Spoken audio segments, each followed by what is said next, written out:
Awake to my voice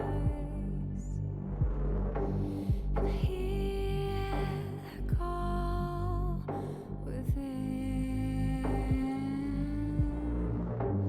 Embrace the fear inside. Surrender your mind to mine again.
Hello, everybody, and welcome to the semi-finals here for Meta. A very important game here, as the two of the stronger teams here that have made their way through the New South Wales bracket will be butting heads and, of course, fighting their way to get access to the grand final. That'll be happening on next week. But before we get into that, as you can see on your screen, the teams Kingsgrove North High School will be facing up against Knox Grammar. My name is Midnight, and joining me for what could be an exciting best-of-3 series is, of course, Replays. How you guys going today? I'm very excited to see how these two sides go. Of course, fighting all the way through the entire group stage, to reach the top 4 in the state is such an achievement. I think these two sides are going to present a great series for us here today. Yeah, it's going to be very exciting, as, of course, whoever survives and wins themselves this game will have to face up either against Canberra College or Blakehurst High in the grand final for New South Wales. And of course, when you get to that point, you then have to fight every other state to prove that you are the best in Australia. But before you can get there, of course, you have to get through the opponents standing before you as we get into our first game of this best-of-3 series. Kingsgrove started off with the first ban, and a very logical ban at that. Yeah, getting the Ophelios off the table straight away, one of the strongest marksman picks at the moment. Maybe only Varus is up there rivaling him, but taking that off straight away is banning away the meta. Of course, both these teams are quite higher elo, so you expect more meta bans, less single pick targety kind of stuff, but we'll have to see.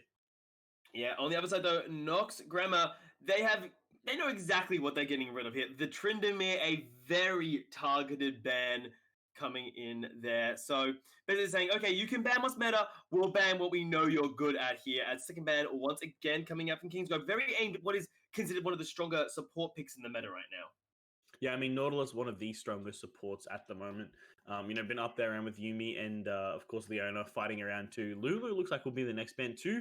Maybe more obscure bans. Of course, Tryndamere, definitely a target ban, obviously. Or whoever plays top lane there for Kingsgrove must be a fantastic Tryndamere player. Obviously, getting the champion off the board is very good, in fact.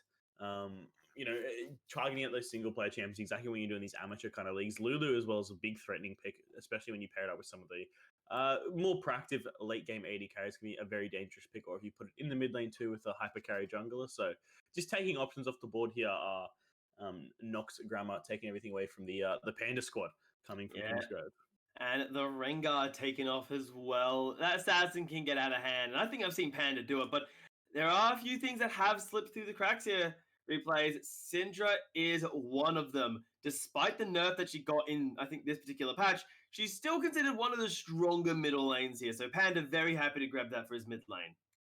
Yeah, exactly. One of the strongest mid laners for the last few patches. Syndra, of course, just gives you the ability to control a lane and play so aggressively while being a fantastic team fighter later into the game. Gives you early game priority and also a bit of late game scaling. And she's been so prevalent throughout the last few patches. Shen and Graves are good answers as well on the red side. Graves, one of the strongest meta junglers, and of course Shen just allows you to play that weak side top and invest heavily into bot side. So look to see some power pick marksman and support coming out for the red side in the following pick bans. Yeah, and I do love the Graves. Is still I'd say pretty obnoxious jungler to go up against. He just doesn't take damage when with the True Grit is stacked up ready to go there. So we'll see how Knox can utilize their jungler here up against them. Kingsgrove decided to try go blow for blow, saying you've got a jungler, we'll grab our own. And a jungler who's I feel like been sneaking his way up in priority a little bit here. The Kane locked in. Yeah, I mean Kane is just so good in non format 5v5. He's been very good in solo queue. And 5v5 is a little bit less impactful given the fact that you can kind of play around Kane's abilities so much, and he doesn't offer a lot of utility if he doesn't opt for red Kane. Kane is a great pick into Graves though, since the way Graves wants to play the game is he really indexes quite heavily on invading, and that's how he manages to get his leads.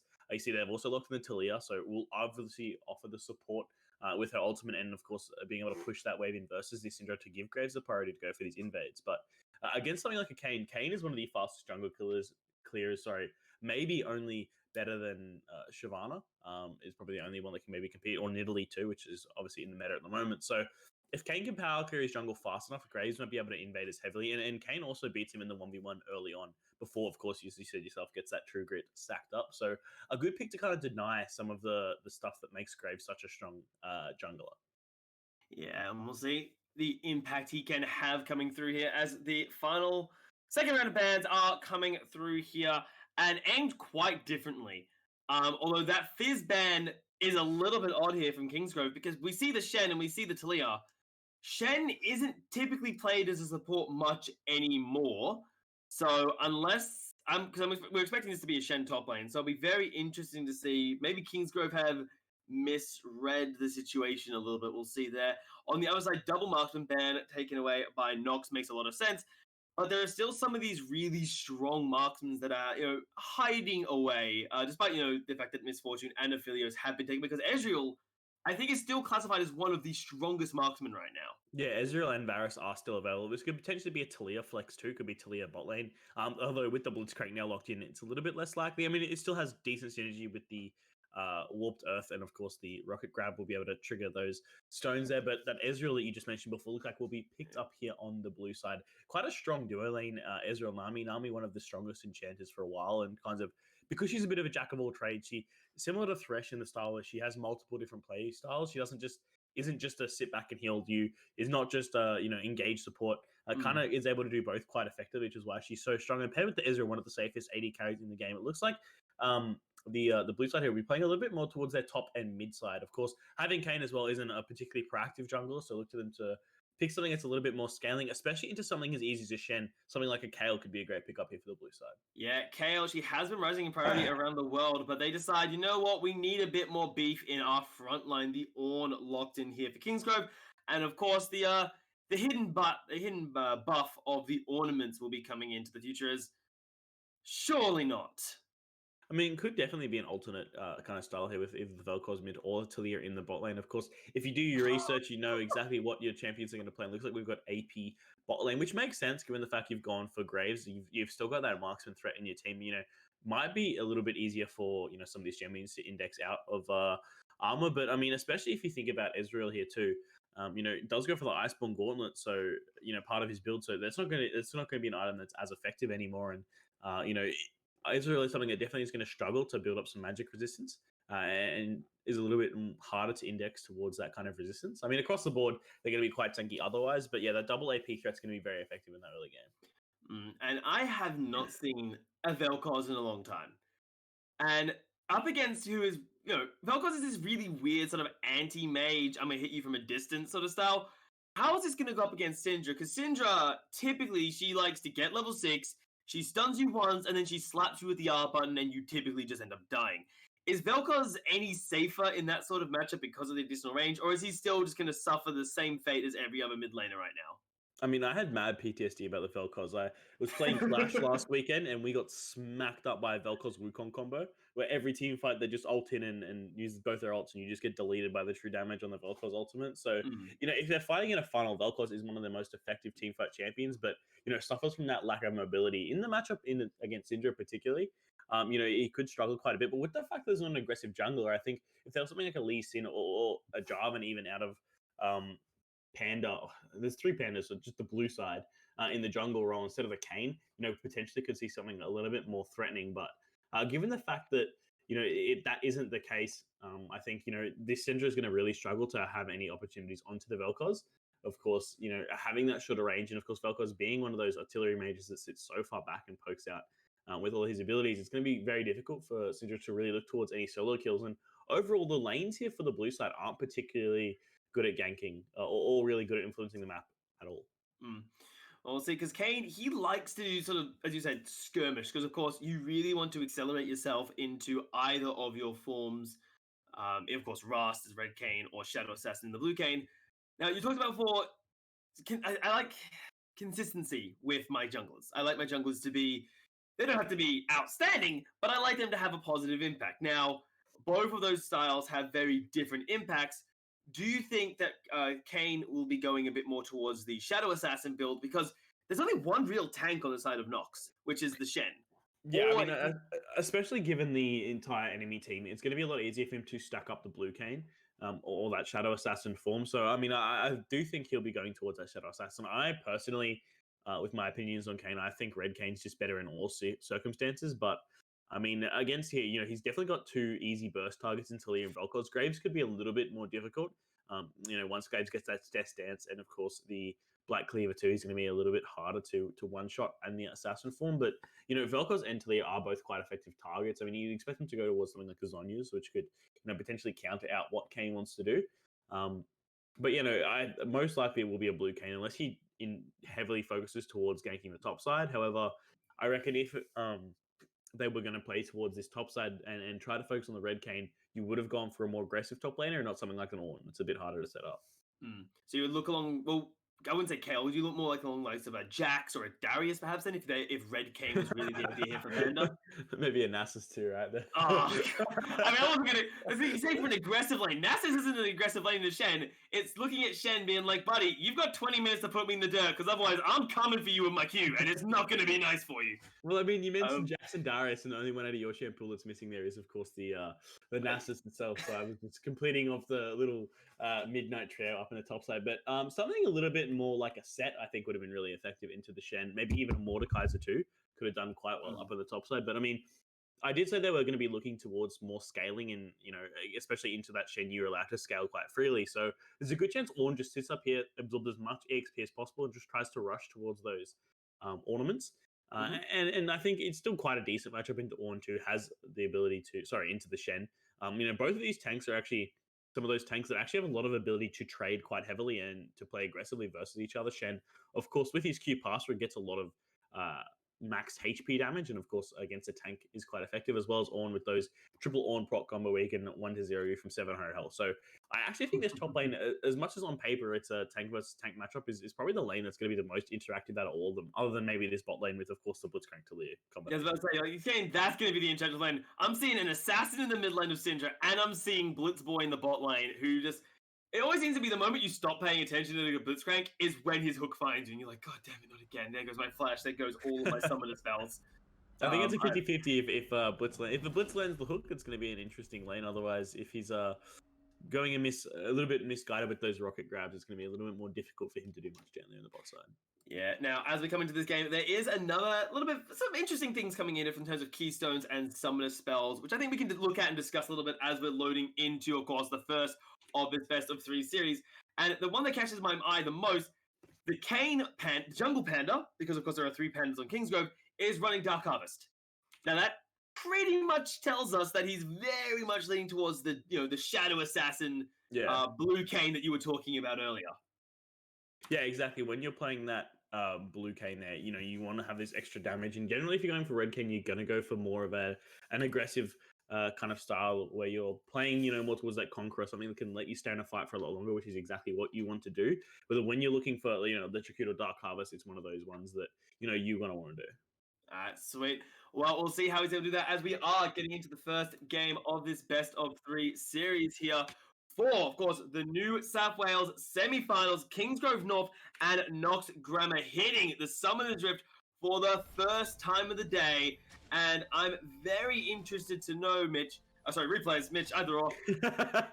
Knox, I feel like we're going to get some fun shenanigans from them. I'm seeing a 5-man stack up top side. Yeah, I mean, especially with that Blitzcrank and, of course, the early Taliyah, you definitely have that in-base potential. There's a lot of damage to come out of the squad. The E on the Shen 2 is going to have a lot of ability to lock them up. If anyone gets caught, they will get put down, but the flash is extended there from the top laner. I think it's going to be interesting, though, to see how these 2 teams adapt in a series. I mean, we are just first starting to get into finals, so this is the first time this year that these teams have kind of played these best of 3, and I love seeing a best of 3, and generally the team that wins isn't the one that's the best on paper, but it's the one that can adjust fast enough. Go, right, we lost this game because of this, or we could have done this a little better, let's pick this instead, or let's ban this champion, and et cetera, et cetera. And so I'm really interested to see how exactly the pick ban evolves over this series, and I think, both these teams are so close on paper that either team can take it. Yeah, and that's the joy of the best of series that maybe a lot of people don't actively think about when you come into it, is, how are you able to adapt coming into the later stages of the series? For example, if you learn that Nox's bot laner, Guji, doesn't play Marksman, how can you use that to try and punish him? Do you simply then give up on banning Marksman entirely? Do you ban out a specific high-impact player? It'll be very interesting to learn what they decide to do, but that is something that has to get adapted to, at Game 2. Game 1, of course, is kicking off. And, again, this top lane should be a bit interesting. The bottom lane, we're watching out for Blitzcrank hooks, as everyone should. And the junglers both starting on the bottom side of the map here. Kane doing his standard Raptor into red buff. Graves doing the standard jungle route, going blue right into the Gromp. And question for the Kane, because of course we know he wants the Shadow Assassin. Does he go for like one of these cheese early ganks that a lot of junglers are quite famous for? I mean, it depends, right? I think, it's the first game of best of 3 series. In the semi-finals, you want to play it a little bit more conservative, so I think both sides are going to be a little bit more relaxed. You see, big Flash coming up from Panda, not going to die from that, but that is the flash out from him. But at least only one summoner spell for his trouble. But I mean, the next time he gets hooked, that's pretty much a guaranteed death down in the bot lane. So good work there from Spark to get up in his face and land that hook on the Ezreal. Makes it much more difficult for him to really do anything there. If he gets hooked to Nami as well, it's going to be very careful. Because if she gets pulled in, it's going to be quite difficult for her to get out. Yeah, I mean, at least the Nami does have access to the flash and the heal. Because, of course, Marksman Panda is running the teleport. Just try and keep pressure in lane. I very much dislike it. But hey, if it works for him, then it's going to work for him in the bottom lane there. Despite being down at the start, I feel like most Blitzcranks have that fear of, oh god, if I walk too close, Blitzcrank's going to come for me. And it's hippity-hoppity. This lane is Blitzcrank's property. So he's always going to be a little bit safer if that guy in the bot lane. Exactly right. It's that balance of once Blitzcrank lands the hook, once that rocket grab's used, he's very weak and can definitely get punished back upon. So right now they know they've got a 12-second window to punish Blitz, and he's not as threatening. And of course, the later this game goes, I mean, Ezreal is quite a slippery champion too. So Panda gets himself the scuttle, which gets him level 4, but he is the one with reinforcements. Panda will be forced to flash to get it alive somehow. Panda in mid lane gets the first blood, and double us donated over. Lovely for the Syndra in the middle lane there. And they're going to continue the follow through here as Doug is forced to run for his life. He should be able to get out without too many issues, unless Seal decides he really wants to force the issue. A disengage from both sides, but double buffs to Panda. And the bot lane here is roamed up, and they're walking through the blue buff area, so it could potentially be another gank here. 4 members on the top side. 4 minutes to the game. What are they doing up here? They're lost. Go home, bot lane. I mean, it's actually not a bad roam. They did shove in the Ezreal and the Nami. They were forced to back off too, given to the fact that Blitzcrank had landed those hooks. So a good roam timing there from the bot side to kind of put some pressure in before they go back. They might miss a couple of minions, but the pressure being around that top side and potentially looking to find a collapse is probably worth it for them. It's just so weird to see a bot lane out of their lane pre-10 minutes unless they've lost lane colossally hard. It's like, huh. I mean, honestly, given solo queue, it's surprising to see an 80 carry out of their lane full stop. I mean, it's not technically an 80 carry, though. This is a mage. A bot laner, because you see him walking there at like 23 minutes into the game. There's no towers left in the other lane, but they're still walking bot and farming, and it's like, well, you're going to die to the Katarina once again, but that's all right. Just keep shoving bot lane. It's what you're supposed to do. Yeah, well, Spark not able to land the hook on that one there. He's constantly looking up for them, and in a way, I really do like it, because every time you miss a hook, sometimes you're like, oh, damn it, I don't know what to do here. Other times, and this is something I've noticed a lot, players will dodge the same way 9 times out of 10 when you throw a skill shot at them. So yeah, exactly. If you learn how they dodge by throwing out 10 missed hooks, on the 11th hook, which is probably the most important one, you'll find them and you'll pull in the Nami or the Ezreal here. So Spark, keep going hunting, eventually you'll find something to work. Yeah, exactly right. Once you land that crucial hook, it's going to be very difficult. And that's the thing with Blitzcrank. When you pick this champion, you're indexing heavily towards his impact in the lane. If Blitz doesn't get ahead, he's quite squishy and quite easy to take down.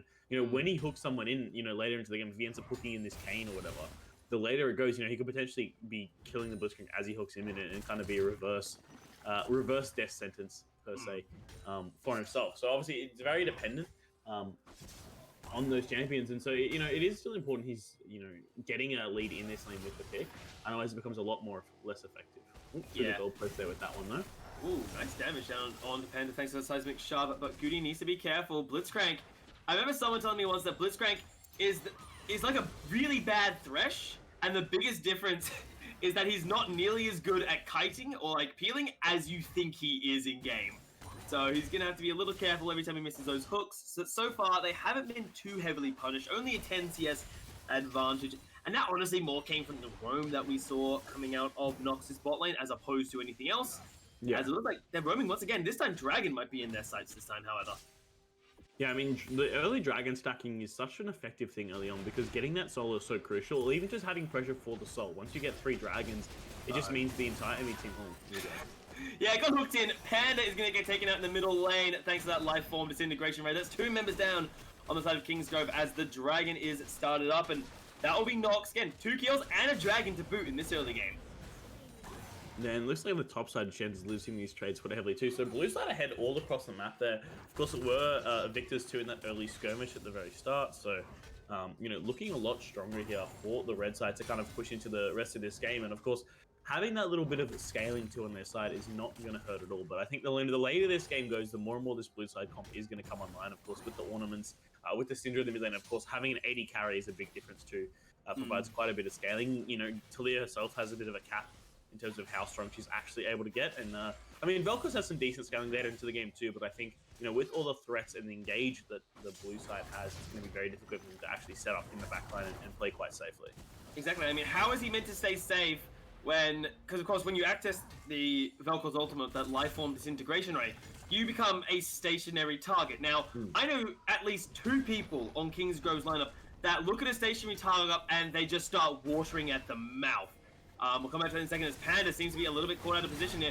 The flash hook pulls them in and the Ornhorn, not enough for disengage. Panda will surely fall in a couple hits, but no. Ward Save Life actually saves his mid laner. Can they turn it around? Everyone is so low. Finally, he gets down the enemy top laner there. Panda gets in now over the wall, but he's not done yet. The hunt continues for Ninja. A couple more shots may do it. Somehow, mid lane Panda is getting out in one piece. This seems like an impossible task, but he might just do it as Deseal finally gets the geometry to work for him.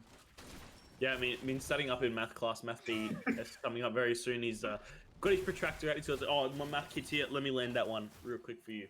Lands a beautiful skill shot there. Interesting to see it's not Glacial Vel'Koz, actually. I thought Glacial Vel'Koz was the way to go. I mean, makes you land those skill shots 100%, and the Super Soaker is such an effective item. I mean, maybe Talia will go for that too. I think she's a traditional user of that Super Soaker, but I had to see exactly what these champions go for item-wise, but a big lead in this mid lane. And given the fact there we go. Panda, that's very common. There's the Humble Trespass down onto Seal. He has Flash, so I expect him to flash over the wall immediately. Panda dodges the hook, but gets out alive. They're getting some more Darkened Seals for his own good. Is this bot lane even in the lane? Like, that's top Panda, goodbye! A bit of mid-diff coming out in this game at 69. CS is still advantage with the Syndra, but 3 deaths down to this Vel'Koz is not what you want, especially when we expected her to win it. Sparkle was getting himself killed there. The Stand United coming out at the last moment. Will it be enough as Ward Save Life gets locked into the corner and taken down thanks to this almost roaming death squad here from Knox Grammar. They have not been scared to put whoever they want in whatever lane, and honestly, it's working for them right now. Yeah, I mean, it's effectively like that Thresh Blitzcrank jungle that we saw a while ago, where the team just roams around and kills everyone in the lane and doesn't worry about farming. I mean, you don't need CS when you got champions. And Ninja Panda takes out the other. Oh, there's a panda on the other side. So there's 3 pandas on one team and there's a panda on the other team. It looks like the other panda is collecting the skulls of the rest of them. So maybe they're eating his bamboo or something. He's unhappy. It's an old grandpa. It's a ninja panda. They didn't realize it's like the ultimate double agent. He's stealth. The other pandas don't realize they've been betrayed by one of their own. Is what's happening there. As Knox Grammar. It's a bit weird to see a team 5 kills up, a dragon up, and having used Rift Herald and a lot of turret plating, still like only be 1,000 gold ahead feels a little bit odd. I mean, you'd have to look towards that. I was going to say in the bot lane, but they're actually down on gold. It's mostly the top side where that lead is coming from 47 CS to 71. I mean, Death Wish with Doug is the gold player, probably the lowest rated player in the game. So obviously just struggling a little bit to handle the laning here from Ward Save Live up on the top side. But I mean, it's still not all died. The key roles there are very far ahead, and the fact that this Syndra is so far behind means she's not going to be impactful really at all this game. I think there'll be no stage where she's going to be super good. As you see up on the top side, this lane swap from both the sides made it very difficult for the Ornn to survive, and has resulted in Nami coming up to assist him. Yeah, it's a bit weird to see the support and the top laner hanging out while the marksman from your team faces the enemy top laner as solo. That's unconventional, but I actually really like the way that Kingsgrove have done it, because Ezreal is not in danger by death. Like, no. Deathshane has got a Sunfire cape, and that's about it. So he's not going to be able to kill Panda, who is happily stacking up to his, the late game 2 core item Ezreal that is just everyone's nightmare fuel. As Doug in the bot lane is getting ganked, but Panda's not going to be able to make that one work. Like, no. But is that team out on Kane? It is. That's a peculiar decision there from the Kane. I have to see exactly how that pays out. A very unique build, to say the least. But I'm sure he has his reasons for going towards that tier map, especially on the jungle Kane. Yeah, well, he's going to meet the enemy support here. Goody is coming in as well. A lovely sidestep from the hook, though, with that Q does get him out alive, as well as Shadow Step. Dragon is taken down. That's 2 now in favor of Knox, and the Rift will be remade a little bit, destroyed by the Infernal Dragon, as Summoner's Rift gets a little bit of an update. Yep, the Infernal Rift is live and in action, and that is exactly what this red team need. The Burning Drake for the red side is going to be so impactful. It means they're going to have so much more damage and actually scale, because that is one of the problems with their comp, is that the damage falls off later from this Talia and of course the Graves too. So given the fact that they now have this Infernal Drake and available, means they'll be doing a lot more damage later into the game, and also solves a bit of their wave clear issue as they do. I mean, just having 2 mages, I think the single target damage on the Talia is not going to be as effective, and having that extra AoE kind of pop on your autos really helps with clearing out the waves later into the game if they ever end up losing a Baron or falling a little bit behind. So given the fact they already have 2 Drakes already, the next one will be spawning in exactly 4 minutes. So that Drake, I think, is going to be a big area of contention and could be the first team fight of the game. Yeah, a proper team fight, because right now it has just been skirmishing and posturing coming in here, as we're seeing an attempted gank in the bot lane here by Kingsgrove, but Panda just not exactly able to land the CC there and make it work. So counter gank on the top side, though. This could actually work, though, because Ward Save Live is very far forwards. He does have access to the flash, though, so he might be safe. Call of Forge God is not being utilized properly there. Throwing it on to Ninja, of all people, but it's simply not going to save him. The flash strike out alive. The headbutt will not save him, as collateral damage slams him down to the ground. Meanwhile, back in the bot lane, Spark is in a lot of trouble. Stand United will keep him alive, as Goody is in trouble as well. The Shen arriving to the fight. Spark is the sacrificial lamb, but the only member of Knox to fall. I mean, look, Ward Save Live, they're going down, probably needs to heed some of his own advice. No vision in that jungle, so Graves just walked through undetected, and a little bit of an unfortunate, but a good play from the rest of his team on the bot side to pick up that kill onto the support. Unfortunately, they couldn't get the Talia. I think that would have been the biggest bounty they would have been looking for, but I mean, still not bad. This Ezreal here is farming quite nicely, 120 CS, almost indexing towards perfect CS, but not quite there yet, but giving that big lead up there on the 80 carry. He's going to be the core member for their team that they're really going to have to accelerate, and one of the only members that's still quite ahead. So, given this big next fight around the dragon or wherever it may be, it's going to be very interesting. Apparently, as Omo gets deleted off the face of the earth there. The Weaver's Wall from Goody, that was really well timed as well, just because Panda's down bot lane, but Panda's now in trouble, forced to run for his life there, forced the flash to get out alive, dodging the knock-up coming out of the Vel'Koz. Yeah, good flash there to get away. Even if he was able to be taken down there, it would have been quite disastrous. But it looks like this Ezreal's in a lot of trouble. Yeah, he's got flash available. I'm not sure it's going to save. He's basically gets solo killed by the enemy support. Just blitzcrank things. And will trade tower for tower. I mean, they did get first blood in that mid lane too, so it's such a dominating performance by this Vel'Koz, who, both of us had concerns about in that champion select. When you see Syndra Vel'Koz on paper, you think the Syndra is going to be by far the victor, but it has not been the story of this game, as Graves is having a crack at this Ornn. Yeah, and Ornn really can't fight back. He hasn't got the damage to deal with the likes of the Graves, of course, with the Warrior Enchant, with the Umbral Glaive, able to simply drop the collateral damage and grab himself a solo kill on the top half of the map. Interesting seeing him go towards an Umbral Glaive too. I don't think I've seen Lethality Graves in a very long time. I think the Death Dance Bruiser build has been a lot more prevalent in terms of Graves. But if you are this far ahead, 5 kills already on that champion, that extra bit of lethality is going to make you so much more lethal and really accelerate your team ahead. Given the fact that they are the team that wants to play early game and wants to win as soon as possible, you see the roaming duo of Talia and Blitzcrank giving up their lane, but moving around the map to get so many kills. And even though they are down about 25 CS, she's still up 500 gold on the Ezreal. So overall, the red side is still leading it further and further ahead. 3,000 gold now accrued in their favor.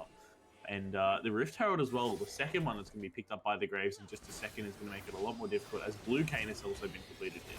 Yeah, but set up for a fight around the Rift Herald. There's going to be deletion on the Spark here, but Uwu forced to flash out to get to safety. The counter engage coming up from Coil of Forge God gets the removal, the life form disintegration ray, and the unleashed power from Panda deletes the other Panda off the face of the earth. This Grave shutdown being happily donated over to Panda in the middle lane. There might be some re-engages here. Luku's on the flank though. Death wants something, but has to be a little bit cautious. With this many pandas, you'd think to get Designer in here, but yeah, the Ninja Panda not being able to stealthy enough there gets taken down by mid lane Panda, as you said yourself. So, a good team fight overall. They're trying to, they still got the Rift Herald. I think, they pushed a little bit too hard the red side here. They should have just relaxed a little bit more and kind of waited for the rest of their team to come through. They got the Herald. That's what they were there for. And pushing the fighter is some of those things you do. I mean, they thought they were a little bit further ahead than they were. Got caught out and gave a huge shutdown over to the Syndra, which is really going to let her back into this game. I believe that was 700 gold that went over to her. So big difference there. And I think, it could be a little bit more difficult. But the Infernal Dragon now going to be the next area of interest for both these teams. Yeah, but the ultimates are down there, but the leash onto Good B is a bit of a problem. Still has heal, as Ward Save Live will get crushed. But the True Shot Barrage did do a lot of damage throughout all of this, so they will be forced to be a little bit careful here, as look who's sneaking away his round. Panda trying to do what he can on the cane, but he's simply going to get put in trouble. Silenced up as the shutdown coming through as well. Uru trying to hold the front line with Panda as the marksman. Ezreal doing what he can as Panda in the back line finally gets dealt with and deleted. Death now diving onto the bot lane here of Kingsgrove, forced to run. The Shen doesn't really have the damage. He just has a Sunfire game, but gets the taunt down. That should be more than enough. Gets stolen away by Spark on the Blitzcrank hook. And 3 dragons now over to the red side. So the next dragon is going to be the Sullen. Such a difficult position for the blue side. Of course, the Panda squad of Kingsgrove. They're going to really be struggling here to try and contest this drake, because I don't think they'll be strong enough to win a team fight. By the time that next dragon's up, and having these 3 drake advantage plus a big team fight win means this gold's going to accrue further and further. And by the time we get around to that final Infernal Dragon in 4.5 minutes, I think that's going to be the game almost over. I think it's almost time to look towards the next game here if you are Kingsgrove. Kingsgrove have fallen significantly behind in the early game here, and the real question revolves around, well, where did things start to go wrong? Where did everything start to fall apart for them? And what, coming into the second game of this best of series, do they have to work on to make sure that this doesn't happen in game number 2? I actually think the Kayn here needs to be changed to a different, more impactful jungler. I think the reason why the red side got so far ahead was this roaming duo of the bot lane. The Talia and the Blitzcrank did so well to get around the map and start getting a lead. And I think they went for this more scaling comp where, they're going to outlast the Talia and outlast with the Ezreal, and they just kind of played way too aggressively. They engaged in too many of these early skirmishes and fights, which just wasn't what their comp was designed to do. And as a result, they've just given over and bled a couple of kills, and it made it a little bit harder for them to play. So I think if they're going to go for a similar strategy in terms of the scaling, I think they're going to have to come into it with a better mindset towards playing for us a little bit later. But of course, it could just be a little bit of nerves and a bit of anxiousness wanting to kind of get involved in play. We saw that. I saw that, in the Queensland High School League Legends Championship Finals, where the first game was a 20-minute stomp and the rest of them were all 50-minute, very, very close matches, because that first game, the nerves got involved and you were trying to engage 1v3 in a Zac. Yeah, fight going on the top side, however, Call the Forge got used to buy time, and Independent will get taken out by the mid lane Panda there, and Unleashed Power will devastate the enemy marksman as well. Goody falling to the wayside here. Spark, the only member from Knox to be able to get out alive, and a really good pickoff there by Kingsgrove, and that is this almost a time where you could look at a Desperation Baron at 20 minutes? Potentially. I mean, they've got the damage there with the Ezreal sitting up here on the top side, but I think the Shen on the bot lane is going to put a little bit too much pressure on the tier 2 tower. And I think the Vel'Koz is still strong enough to stop them all, has the Life Orb Disintegration May available, so, could pop that and put a lot of damage down. But big commendations to Panda here in the mid lane. He's been playing so much better on this Syndra ever since we kind of got out of laning phase. Her laning looks, a little bit to be desired there in that mid lane, and obviously lost to Seb to Seal. But I mean, since that has happened, she's been so good in teamfights, picking up all these shutdowns, and she's now almost caught up with gold to the Vel'Koz. In fact, she's 500 gold ahead of the enemy mid laner. And it has the an interesting item choice personally. The Spellbinder, not personally something I think is very strong on Syndra, but it can help with that burst damage out there. So we'll see how that can run in the next following through fights here, as teams are sort of taking a step back, sort of chilling out for a little bit, just playing wave games. And as you were saying before, the Infernal Dragon Soul that Knox are gunning for is 1 dragon away, and that's more than likely where we'll see our next big skirmish. So we kind of expect teams to rotate down, start setting up proper vision control, and then the party begins for the Soul. Yeah, I think Nox's win condition is definitely looking towards this dragon. Now they're going, right, we need to get this Soul early on, and I think that's kind of why they lost their way in that previous fight. I don't think they were expecting to take a fight there. That was just a really good engage and a good catch out, actually, by the Kingsgrove side. So very good for her to actually relax it and, take advantage of the kind of complacency of the red side as they kind of go, right, we've got 3 souls, just to wait till next dragon, we don't need to do anything else. But, you still need to be in your game, because they're still not gone yet. It's only 4,000 gold, which could be more, and is almost game ending. But given the fact that the blue side and Kingsgrove scale here, there's still ways for them back into the game, and they're not far enough behind to be out of the game just yet. And speaking of that scaling, we haven't really called attention to what happened, but the Shadow Assassin form has been selected by the Panda Jungle on the Kane, which this seems a little bit weird with the build path he's going for, but we'll see if he can make it recover after what has been a pretty rough start here. And the big thing, I think, for the next fight is going to be the Iceborne Gauntlet, which has been completed on the Ezreal here. Yes, he hasn't been able to get his True Spike of the Mirror Mana as well as the Iceborne both ready to go for the next fight. But, not everything's perfect. You gotta work with some concessions there. Oh no, this is a disaster. That's a pick up on the engaged top laner of Kingsgrove. Yeah, the Call of Forge God is such an essential team fight tool here for the blue side. So being able to get that off the map for this next fight that is up in 12 seconds. Oh no, he's gone too. No, gets the flash out, and the Krug able to take the killing. What could have been the killing blow there. But again, they can't walk anywhere near this dragon, and it's a damn situation because now you're 2 members down. You have to contest this. But I don't feel like you can. Your jungler is 3 levels down, which means the chances of a steal coming in are extremely reduced and not able to work as the Infernal Soul is secured here by Knox, and they will lose the jungler of Kingsgrove once again. The follow-up might be there from Goody, but nothing will come from the Weaver's Wall. Yeah, just a little bit of an annoyance there, honestly, blocking out the jungle. They look like they're going to move straight towards the Baron here, are they? The red side. Very ambitious, I think, taking one objective and going to the other, but Kane is dead, so there is no Smite Steal available. The Ornn is now back up with Call the Forge God, so might want to back away when they come to it. But you can see how strong this pick comp is, actually. The fact that you can sit Blitzcrank in one of these bushes and just wait for anyone to walk up, and if you land a hook, they're guaranteed to be dead. You've got good CC in the Vel'Koz, and of course the Talia there as well to follow up instantly. So such a strong comp once they have control over these objectives, and it's actually played out a lot differently to what I thought it would. Yeah, but they will set themselves up, or could be around this Baron, but instead they've said they really want to go for these kind of picks. Use the Infernal Soul to let the siege commence it, and with Talia Vel'Koz, that is a ton of harassment that they can throw out towards the enemy team. Blitzcrank hooks getting so close with Spark. He has wait, catches second. Gotti on the sideline has been caught out here on the Talia, forced to disengage as Ward Save Players gets torn apart by the Life Form disintegration rate as well as the collateral damage, and Kingsgrove once again forced back by just getting harassed down. Yeah, there's so much poke coming in of Vel'Koz. This has so much range, as you kind of said in champions. So, like, one of those champions that just sits back and just pokes out. It's such an effective artillery mage, as you see. Blitzcrank getting a little bit damaged here, and all of big team fights coming up, but nothing much happening in terms of people going down. Just a lot of poke happening in this tower. There we go, Panda going down, and Oro will join them. Call the Forge on the sideline. It doesn't really do much as the turret finally falls, and the continued engage coming in from Knox will get the enemy top lane's flash, and more than likely is live with a lovely flash taunt combo there coming out of Doug. Yeah, a fantastic catch there, as you said. It was a bit of poking for a while, and then all of a sudden they decided to go for it. Blitzcrank looking a little bit lost here in the base of the Cinderoos. Well, is it daring? Oh, wait, that's a claim for it! The Unleashed Power not enough, force the flash to safety. That is heartbreaking as Goody locks off the enemy Syndra, says, buddy, you're not allowed to defend your mid lane turret. At least the inhibitor stays up for Kingsgrove. Yeah, but it does mean they're going to walk straight towards this top lane here, or the Baron itself. I mean, they could back off, of course, that's probably the smart thing to do, but, the rest of the team has been left to clean up their base, and while they are kind of resetting, relaxing, the healthy members can go up and try to get this top lane tower. Bit of a true shot barrage looking to grab a kill, but wasn't able to grab a thing, and the Knox Grammar boys are going to back away with the Kingsgrove base in tatters. Yeah.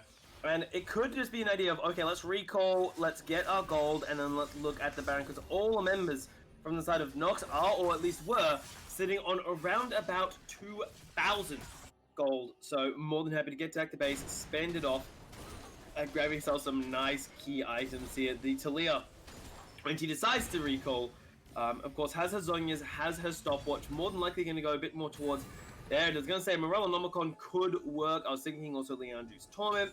Coming in here, Seal in the mid lane with the Vel'Koz, picks himself up a Blasting One. The Hex Drinker picked up by Ninja. Like, Knox are playing this really cleverly. They're saying, okay, let's recall, let's spend all our gold, and then let's get back out on the map as a unit. So the Dragon is up in 2.5 minutes. The Elder Dragon at that. Kingsgrove, they've got to be looking at a timer with, like, horror in their eyes. Yeah, I mean the Elder Dragon offers 2 minutes too, which is such an early Elder Dragon and such an impactful dragon too. And I think honestly that is probably the only way I think that Kingsgrove are going to win this game if they're able to get this Elder Dragon stolen away. I mean, I think it's incredibly unlikely. The soul is just so powerful. It's one of those tools where a soul's not necessarily like a win condition per se. It's just like an anti-throw thing. I find. I mean, Infernal's a bit more of a win ball one, but I find like Ocean Dragon, Cloud Drake, and of course Mountain Dragon as well. It kind of once you have a soul, it stops you from throwing the game because it just has so much baseline power that no matter what you do, you kind of can't lose once you have the soul, unless something big like the Elder Dragon gets taken away from you. But you just have so much control over the map. So very difficult, I think. Cool. Look at Tommy top lane is caught out in a 4-man dive. He's damn tanky, unfortunately not enough. But Ninja Panda might be in trouble, getting slapped around a little bit, but will be able to get out alive there. As it's a little heartbreaking for Kingsgrove here. It's coming up to 10,000 gold, what I like to call the mark. Once you've hit the mark, recovery is near impossible. Yeah, I mean, once you get to a 10k lead, it's very hard to come back from that unless you're able to stall out the game. And there's just not enough wave through on their side. Look at this engage. There's just nothing you can do. What can you? You have to just not be in that situation. As Panda's being jumped on by goodies, Talia there. He will get the back up there, and Delisha coming. Panda ulting the right way, even if the animation looked a little bit odd. But there is now just mid lane Panda and Ward Saves Live to try and recover the shambles that is the remains of Kingsgrove's base. Yeah, the inhibitors are going to go down now. So much death on the enemy team. Only 2 of them alive here, the top laner and, of course, Syndra as well. But Syndra solo gets poked out very easily. This bottom lane tower going to go around too. And Shen's on the top side still pushing away. Slowly just forcing out the rest of the team. And so much damage coming out the rest of this Kingsgrove side. And Elder Dragon spawning in 24 seconds. Looks like they're going to move straight towards taking that bigger team fight winning objective. And Kingsgrove have no vision. They haven't had time to get vision out here because they've been on the back foot for the past 10 minutes. So they're either going to have to face check at this enemy team, which we all know how that's going to end, disaster, or they have to give up the Elder Dragon, which is also going to end in disaster. So it's like the truest definition of you're damned if you do, and you're damned if you don't. Yeah, exactly, and it's one of those things where we talked about at the start of this game, adapting.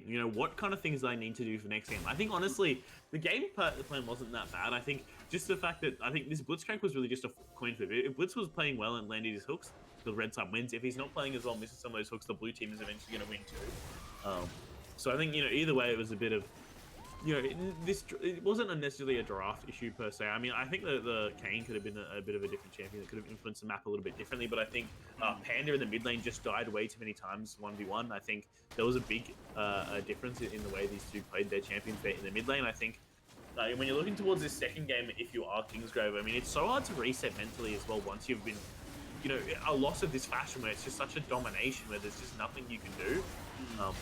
It's just really hard to reset. Out from the Dragon, Call of Fortune coming out. Will it be enough to do anything? Not really, as Panda's Kane getting close. Bart gets sniped out by the True Chopper Rise through 1,000 health onto it. Panda gets deleted. There is now no smite coming in here from Kingsgrove. Knox should be able to take this Dragon without too many issues as the rest of the team come in.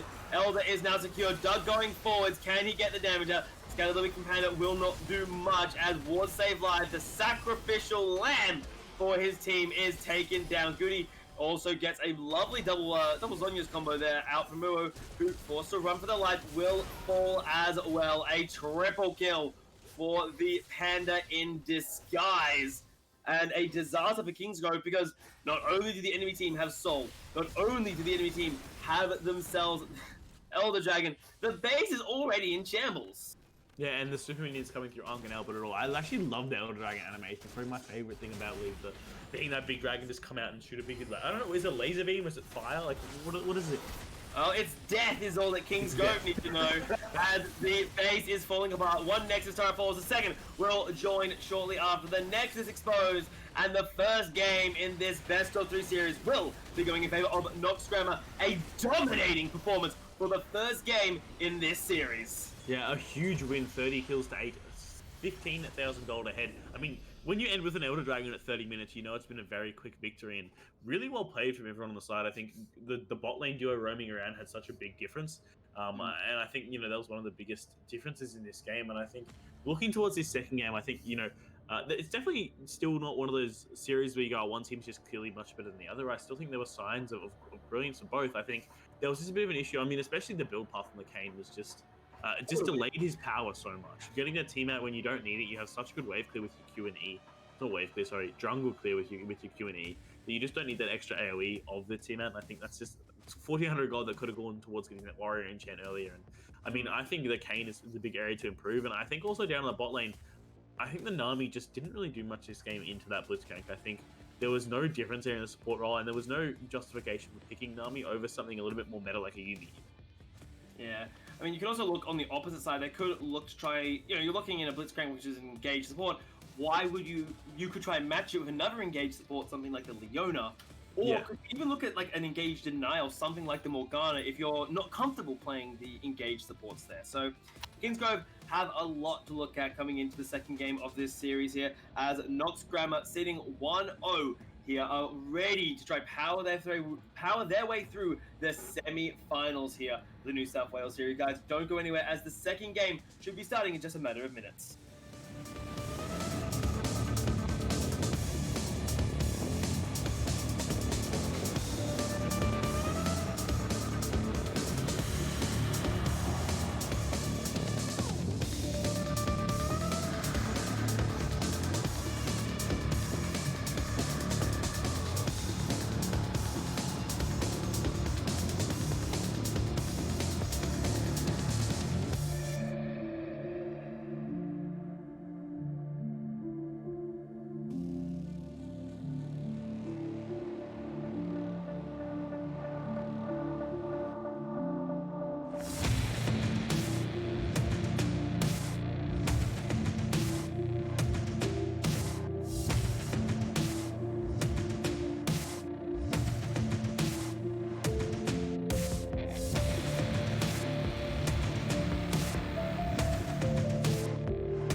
And we are back for the second game here of our best of three series, the New South Wales Meta semi-final series here between Kingsgrove and Knox Grammar.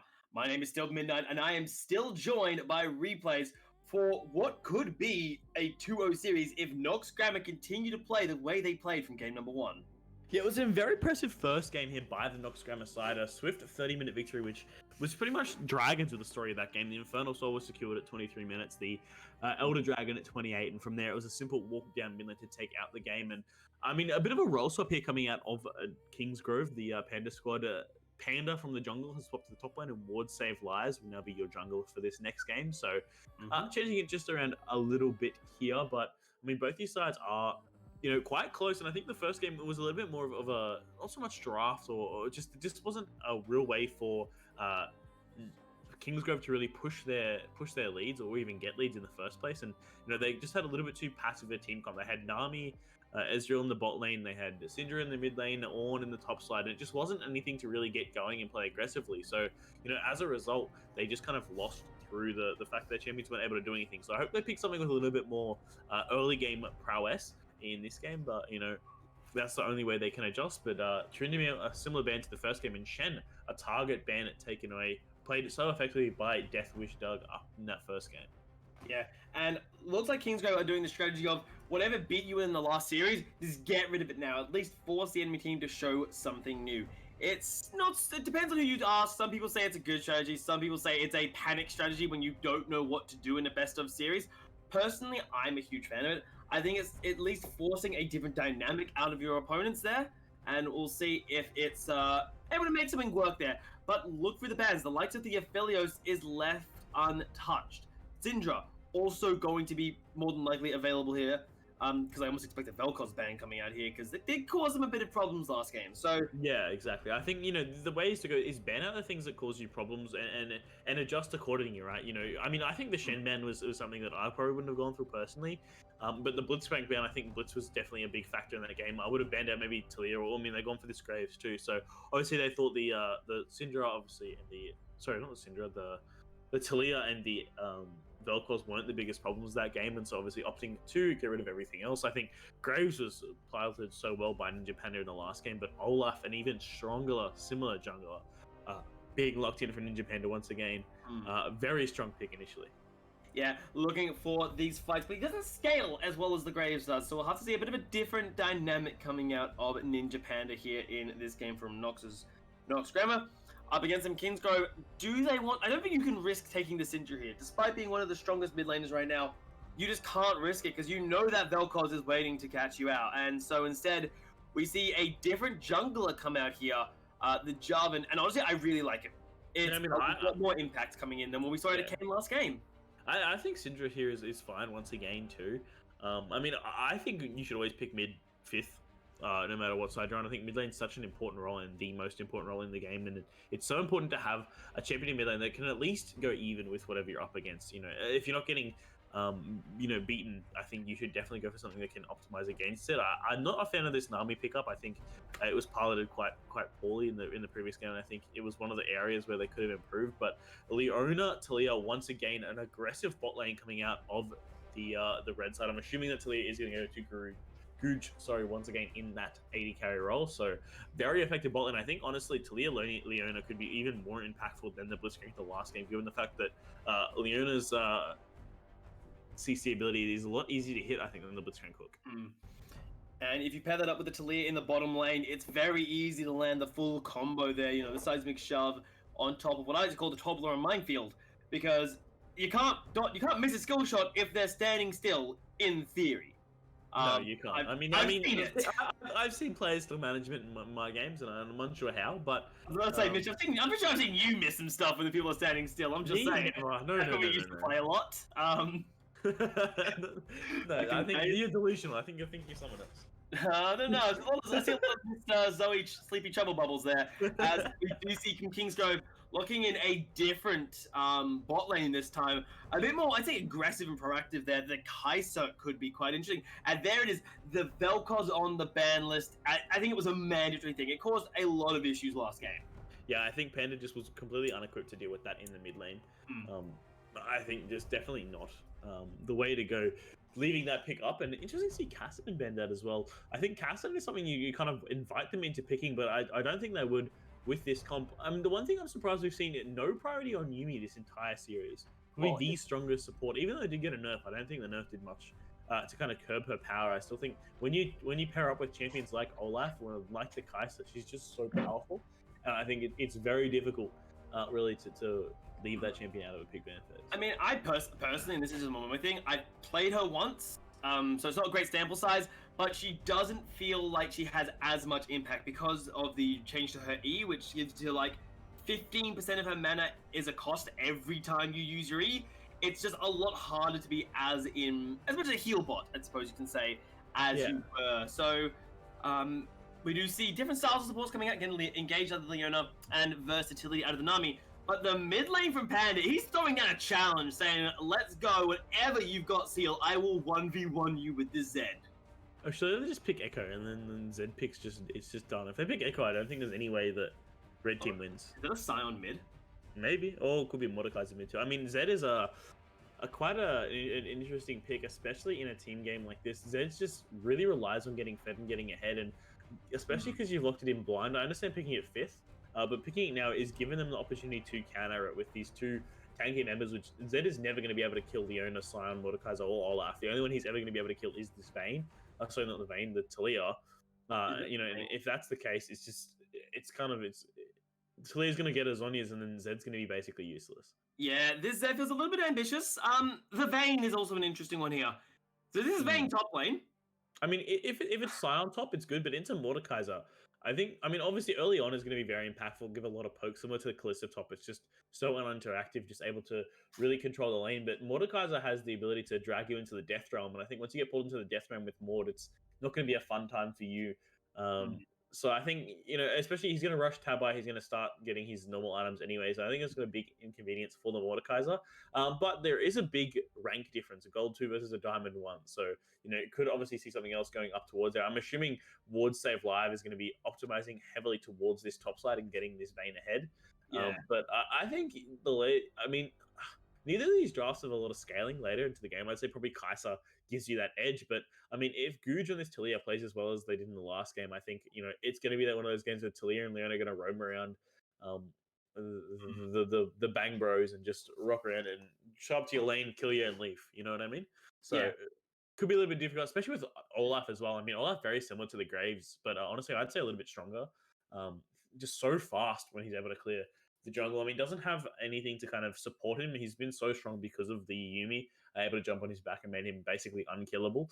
But again, such a strong jungler in this early game, has good CC, has good ability to kind of not get caught out. I mean, Jarvan is a good pick because it obviously offers terrain, so you can't just ult out of the Cataclysm there from the Jarvan. But I mean, it's going to be a big gap, I think, in the jungle, given the fact that last game was just so heavily in Ninja Panda's favor.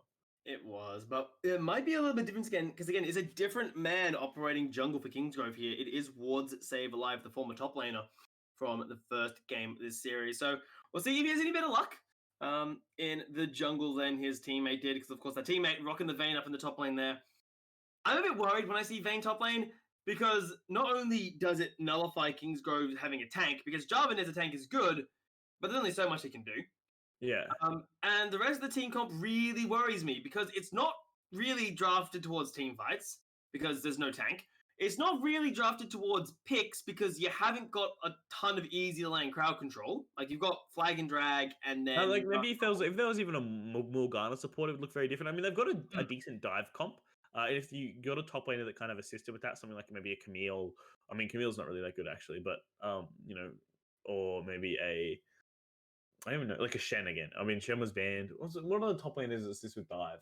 Set would have been a good pick, but you know, they've got an identity in a dive comp. You know, Jarvan goes in, Kai'Sa goes in, Zed goes in as well, and so you've got them all jumping instantly onto the backline. But against a Bruiser comp, I don't think it's as applicable. I think Sion, Mordekaiser, and Olaf are just going to be way too strong. I mean, Mordekaiser and Olaf, especially once they get the items, they're going to be healing more damage than, you know, the burst that's going to come out. I mean, Vayne is the only thing that can really threaten them, but I think Vayne's going to get pretty much hard focused here by the Leona, and it's going to be very difficult for them to really do anything unless she gets massively ahead in the lane phase.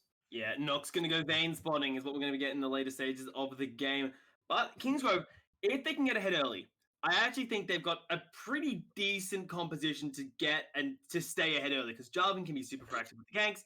He can get the Vayne ahead. When Vayne gets ahead in top lane, it's a nightmare. From speaking from personal experience, if you can get Kai'Sa ahead, she's going to be great. Don't worry about mid lane. For some reason, you've locked an assassin into what is effectively with one assassin in when you have one viable target, that being goodies to Leah. So it almost looks like a 1-3-1 split push composition at the Kingsgrove. You know, Vayne in one lane, Zed in the other. This is a little bit all over the place what Kingsgroves are bringing to the second game of the series. Yeah, precisely. It's a bit higgledy-piggledy, a bit all over the place. But, I mean, if they get ahead, it's all about snowball, right? If you're able to get ahead in snowball, this comp is one that, if it gets a little lead, it's going to make it a big lead very quickly. Of course, an Assassin, the mid lane, the Zed there, the double diving solo laners, it is going to be very aggressive. If Vayne and Kai'Sa get ahead late game, they're going to have so much damage and able to just shred through these tanks. So, you know, definitely is going to go in their favor. You know, if this game ends up going late, it's just about can they get there and can they start snowballing early on. Well, they're gonna have to because I've just noticed the summoner spells that and keystones that Knox are running. They don't have a teleport.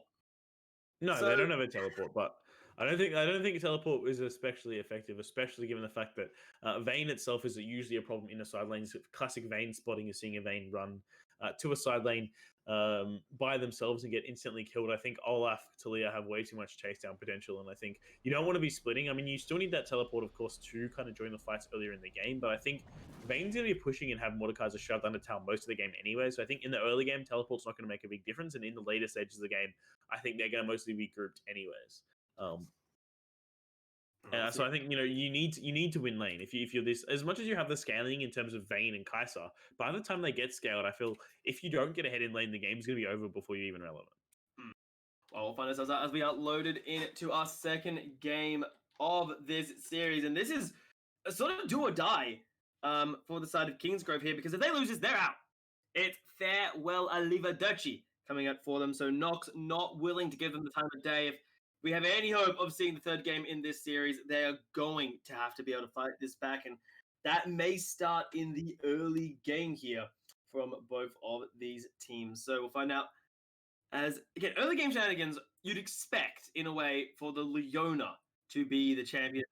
All right, let's go for this one, and look to start the fight basically. So we'll see if there's any early game invades, any early game shenanigans. We saw something along those lines out of Knox last game.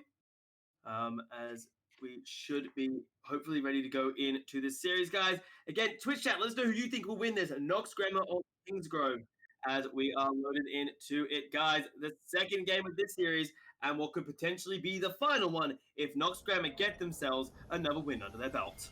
Yeah, exactly. It's one of those situations where, you got to come back mentally reset too. That's one of the hardest things, especially for high school students, right? They're not adults yet. They're not, a bit more experienced and ready to knock it back. And, once you get tilted, it's very difficult to kind of reset your mental and get back into the game.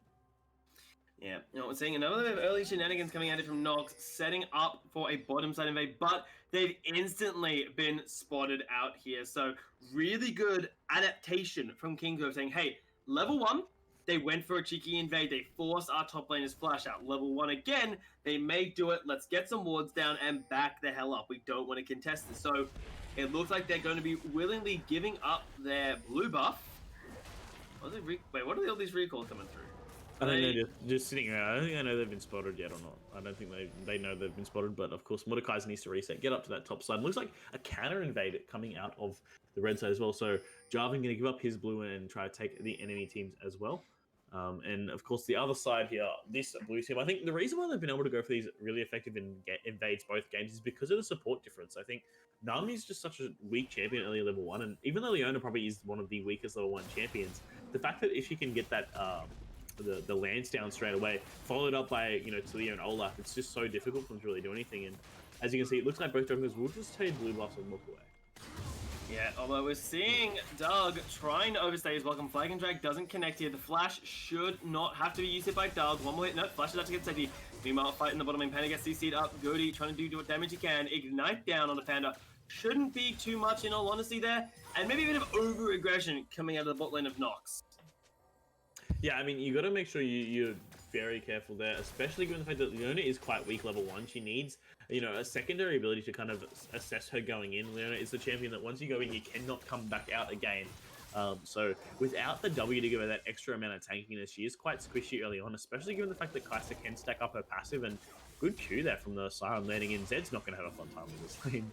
Or his game for that matter. He's dealing with Mordekaiser, who's relatively tanky.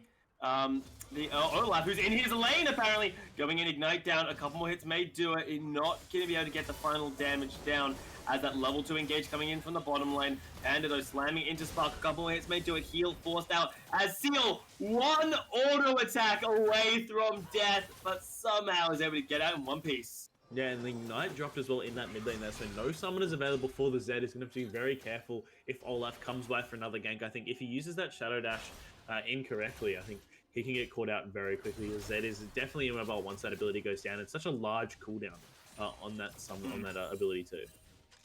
Yeah, Zed's got to be careful how you manipulate your shadows, because if you go in, there's no real way to get out, despite this idea of, oh, Zed's such a safe champion. No, he's very much like Leona. Once he goes in, he doesn't come out. He doesn't come out unless either he dies or the enemy he's gone in on dies. So you're gonna have to be very careful there in that middle lane. As we saw, both junglers already being nice and proactive, which is kind of what you expect coming into this game. As looking up top lane, is there any real surprise that the Vayne is bullying out the Mordekaiser in pretty much every aspect? I mean, not at all, right? I mean, you'd expect this to happen. In the range versus melee matchup, it's not fun. Until the Mordekaiser is able to pick up his Ninja Taba, he's not going to have a fun time in this lane. But when he is able to pick up that item, it's going to shift around quite a bit. I think, he's going to want this Olaf to come up and give him a helping hand versus this Vayne. But I think there's too much indexing towards topside for the Jarvan. And I think the Mordekaiser's job isn't really to win lane. As long as he doesn't fall too far behind, he will be much stronger in the mid game. And when he gets to that stage of the game, it's going to be a lot more difficult for bot lane. Olaf in the bot lane, coming on to Uwu. Can they get the damage down as Panda is trying to fight it off there? First blood right around the corner. Heal coming up from Uwu will not be able to keep them alive. And Panda forced to disengage from his dead support. As Goody trying to be a bit ambitious there, but Panda shouldn't die there. Spark got low though, but not just enough. Yeah, I mean, no flash on Leoni's would have been able to flash for that second kill onto Panda. Oh, has got one back on Spark as the repull was completing. A bit of a mistake there from that support.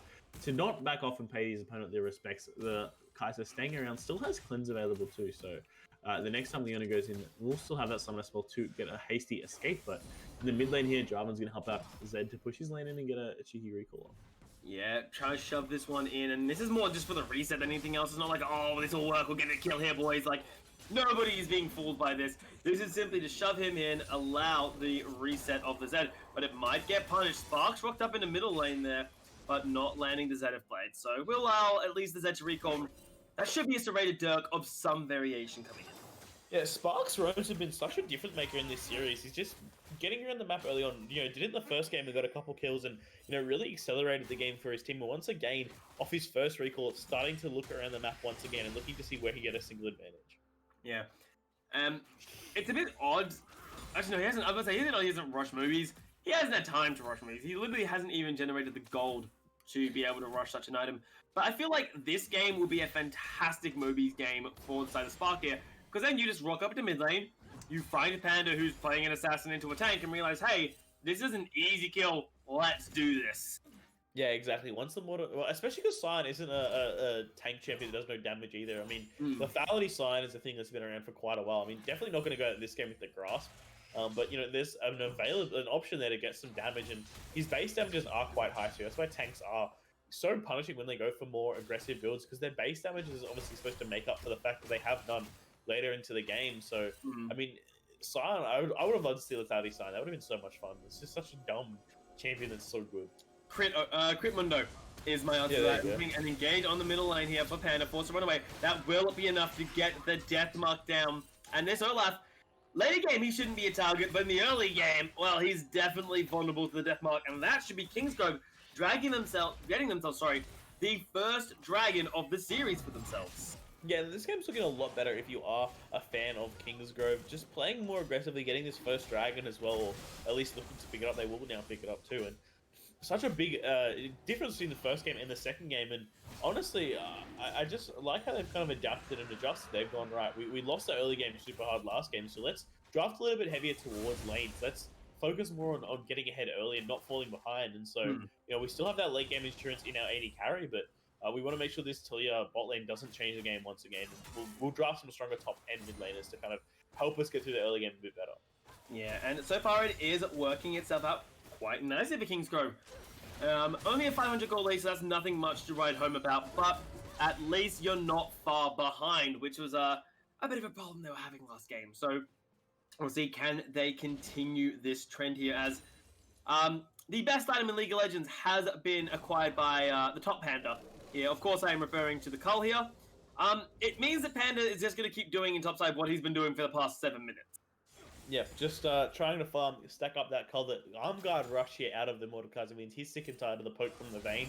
And of course, will now be looking towards probably putting that Leandri's first and foremost. Once he gets that item, Mordekaiser just dishes out so much damage. It's going to really change how it is played. I think the Vayne has to be a little bit more careful once he starts picking up that items. But for now, so far ahead, 20 CS in the lead, but Jarvan could get caught out here in the jungle. Moby Boots from Spark says, hello, not your jungle, my jungle here. Forces the flash out of wards, and I'm having flashbacks to the last game when Spark was playing Blitzcrank, because once again, it's hippity hoppity, this game is my property from this man. I mean, he just goes wherever he damn well pleases. Yeah, but the red buff was actually picked up by the Jarvan, so outside of the flash and the ultimate being claimed, there wasn't much they got out of that little play, but good to see they're going for it, and again, Sparks roaming around the map trying to make something happen, and the Talia not roaming with them this game and done a much better job of this red side bot applying pressure and forcing the stand this lane is up in top side. The Vayne could be in trouble. Yeah, could be in trouble. They get dunked on by the Q there from the Mordekaiser, but nothing more than that, honestly. There's no level 6 from Spark, so they have to be careful. They don't want to... I don't think you want to throw the Death Realm down just because Panda, with that exhaust, should be able to kite you out. Fails for that final hour as well. Sidesteps the first one. Panda now kiting it out. Can he keep doing this? Gets a nice condemn into the wall. Doug realizes he's in a lot of trouble here, but he has reinforcements coming to the backside. Ninja Panda will be enough to get his top laner out alive. Yeah, but the ultimate burn there from the Mordekaiser is not a very effective use. Did force the final hour out of the Vayne, but Talia in some trouble bot side. Oh, goody, almost going down there. The heal forced out of this Talia. Again, you were talking about it before, Kingsgrove, they're playing a much more aggressive game coming into the second game of the series, and it's working for them. They're no longer falling behind. They're no longer struggling like we saw last time, and it's a great sign to see.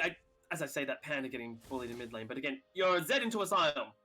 Yeah, I mean, now that Sion's got this Bramble Vest completed, he's not really going to be doing much. I think the Sion will take full priority over this lane, and Zed not looking for any solo queues. We'll just have to try to look at to get some roams bot lane or catch out someone in the side lane later into the game. I think Zed is going to fall off quite heavily, and that's probably the one area of criticism I have, but bot lane in trouble. Yeah, Spark has no cleanse, has flash heal, forced to use one of them to get out alive as the disengage is actually really nice coming out of the Nami here. That tidal wave did its job in spades. Yeah, saving their flash to just get out of the seismic shove there from Talia, doing very well to escape as we were paused, and then we were live, and then back we're being paused once again. The Jarvan here, ward save lives, struggling with his internet maybe just a little bit, and that's one of the problems with a bit of remote broadcasting. Of course, these high school players all playing from home, so... I was going to say, also, welcome to Oceania Internet, my guy. Yeah, lol, yeah. Alright, but coming into the second game of the series here, it's feeling a lot more even than what it was. Kingsgrove, they were able to grab themselves a dragon, which is a huge improvement compared to last game, but it feels a lot more in control than what we had last game. At this point last game, it was already feeling like Knox was starting to run over them, and Kingsgrove were always being forced onto the back foot here.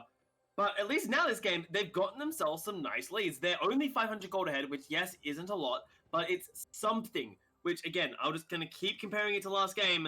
Last game was a bit of a whitewash.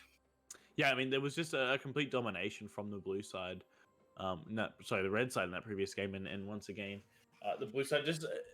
Knox Grammar is just playing, with that same animosity, but they're just not finding the opportunities. The first game, the opportunities were getting given to them by Kingsgrove, but this game, there's been nothing so much as presented for the enemy team, and it's been a lot more difficult for...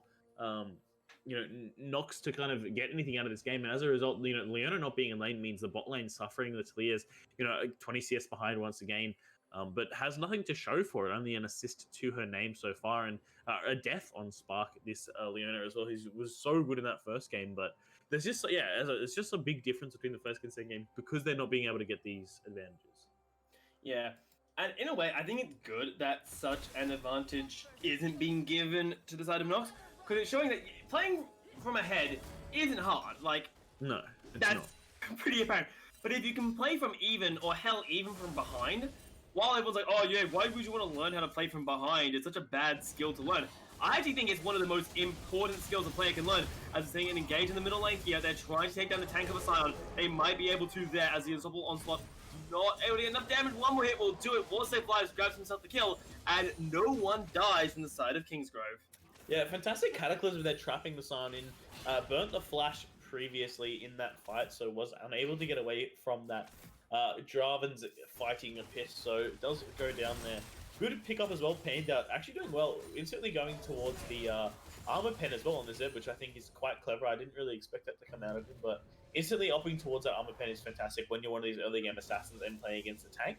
It really is going to help you out versus the Bramble Vest. And a bit of a miscue there from the Mordekaiser up on the top lane. Is still looking towards more defensive items. Hasn't started building any of his core components yet. And the fact that the entirety of this Knox Grammar side hasn't been able to get their aggressive items yet means when these early team fights are going to erupt, it's going to be Kingsgrove that are going to come out on top. Yeah, exactly. I mean, it's just a comparison of who has damage on this side of Knox. Olaf has damage with the Warrior enchantment here. Scion has like his base stats. It's not brilliant there. And then you've got a Lost Chapter coming out of the side of Goodgi in the bottom lane with Estilia. That's not exactly high quantities of damage output when you compare it to, well, the likes of the Bilgewater Cutlass for the Blade of the Rune King that Panda's building up in this top lane. Yeah, and exactly. Penetration in the mid. Yeah.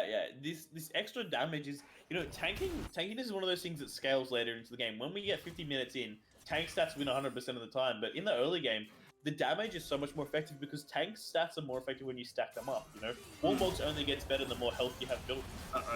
Save Live might be in trouble here as the fight starts off. The Seismic Shove landing onto good Save Live. That does take him down. Panda now forced to disengage as angry Olaf running down the fish. Really feeling like some sushi there. And one of the primary members we talked about in terms of damage output, Ninja Panda there. Oh, wait a second, really? This is confidence coming out of Panda from the Zed there. He dives back onto the shadow. Can he get it down? No, he cannot. And kudos for trying, but that was a bit ambitious.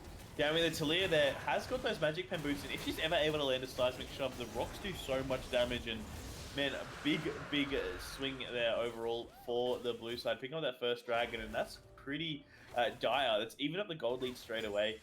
They had such a big lead. Knoxgrove before. Kingsgrove before Knox Grammar came in there and took that dragon away. Infernal Rift once again, and actually it's the same early dragons too, Mountain, Cloud, and then Infernal. So a similar replication to the last game, but a very different outcome for this time at the game. Yeah, well, in this case, Kingsgrove actually have themselves a dragon. They can, if nothing else, it's slowing down the arrival of the Elder Dragon here. Panda is in a lot of trouble though, because he is about to get attacked by a two-man squad. Meanwhile, Owo, she's gonna die here. I don't really see how a Nami's meant to get out of here alive. No flash, no heal, no nothing. Will get taken down.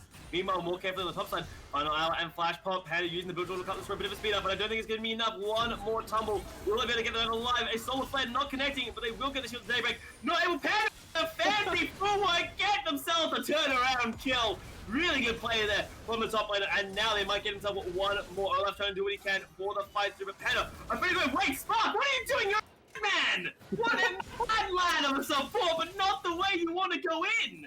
The first game was fantastically good, and both times playing good macro, playing good mechanics. Oh my god, Panda, This no! game looks like we're spectating Bronze 3, what's going on?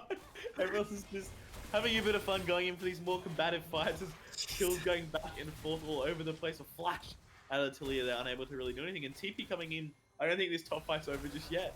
It's not over just yet. Panda's now in trouble. Caught into the death row. Mordekaiser wants revenge, Panda, and you're gonna go down here. He will settle the grudge in top lane there.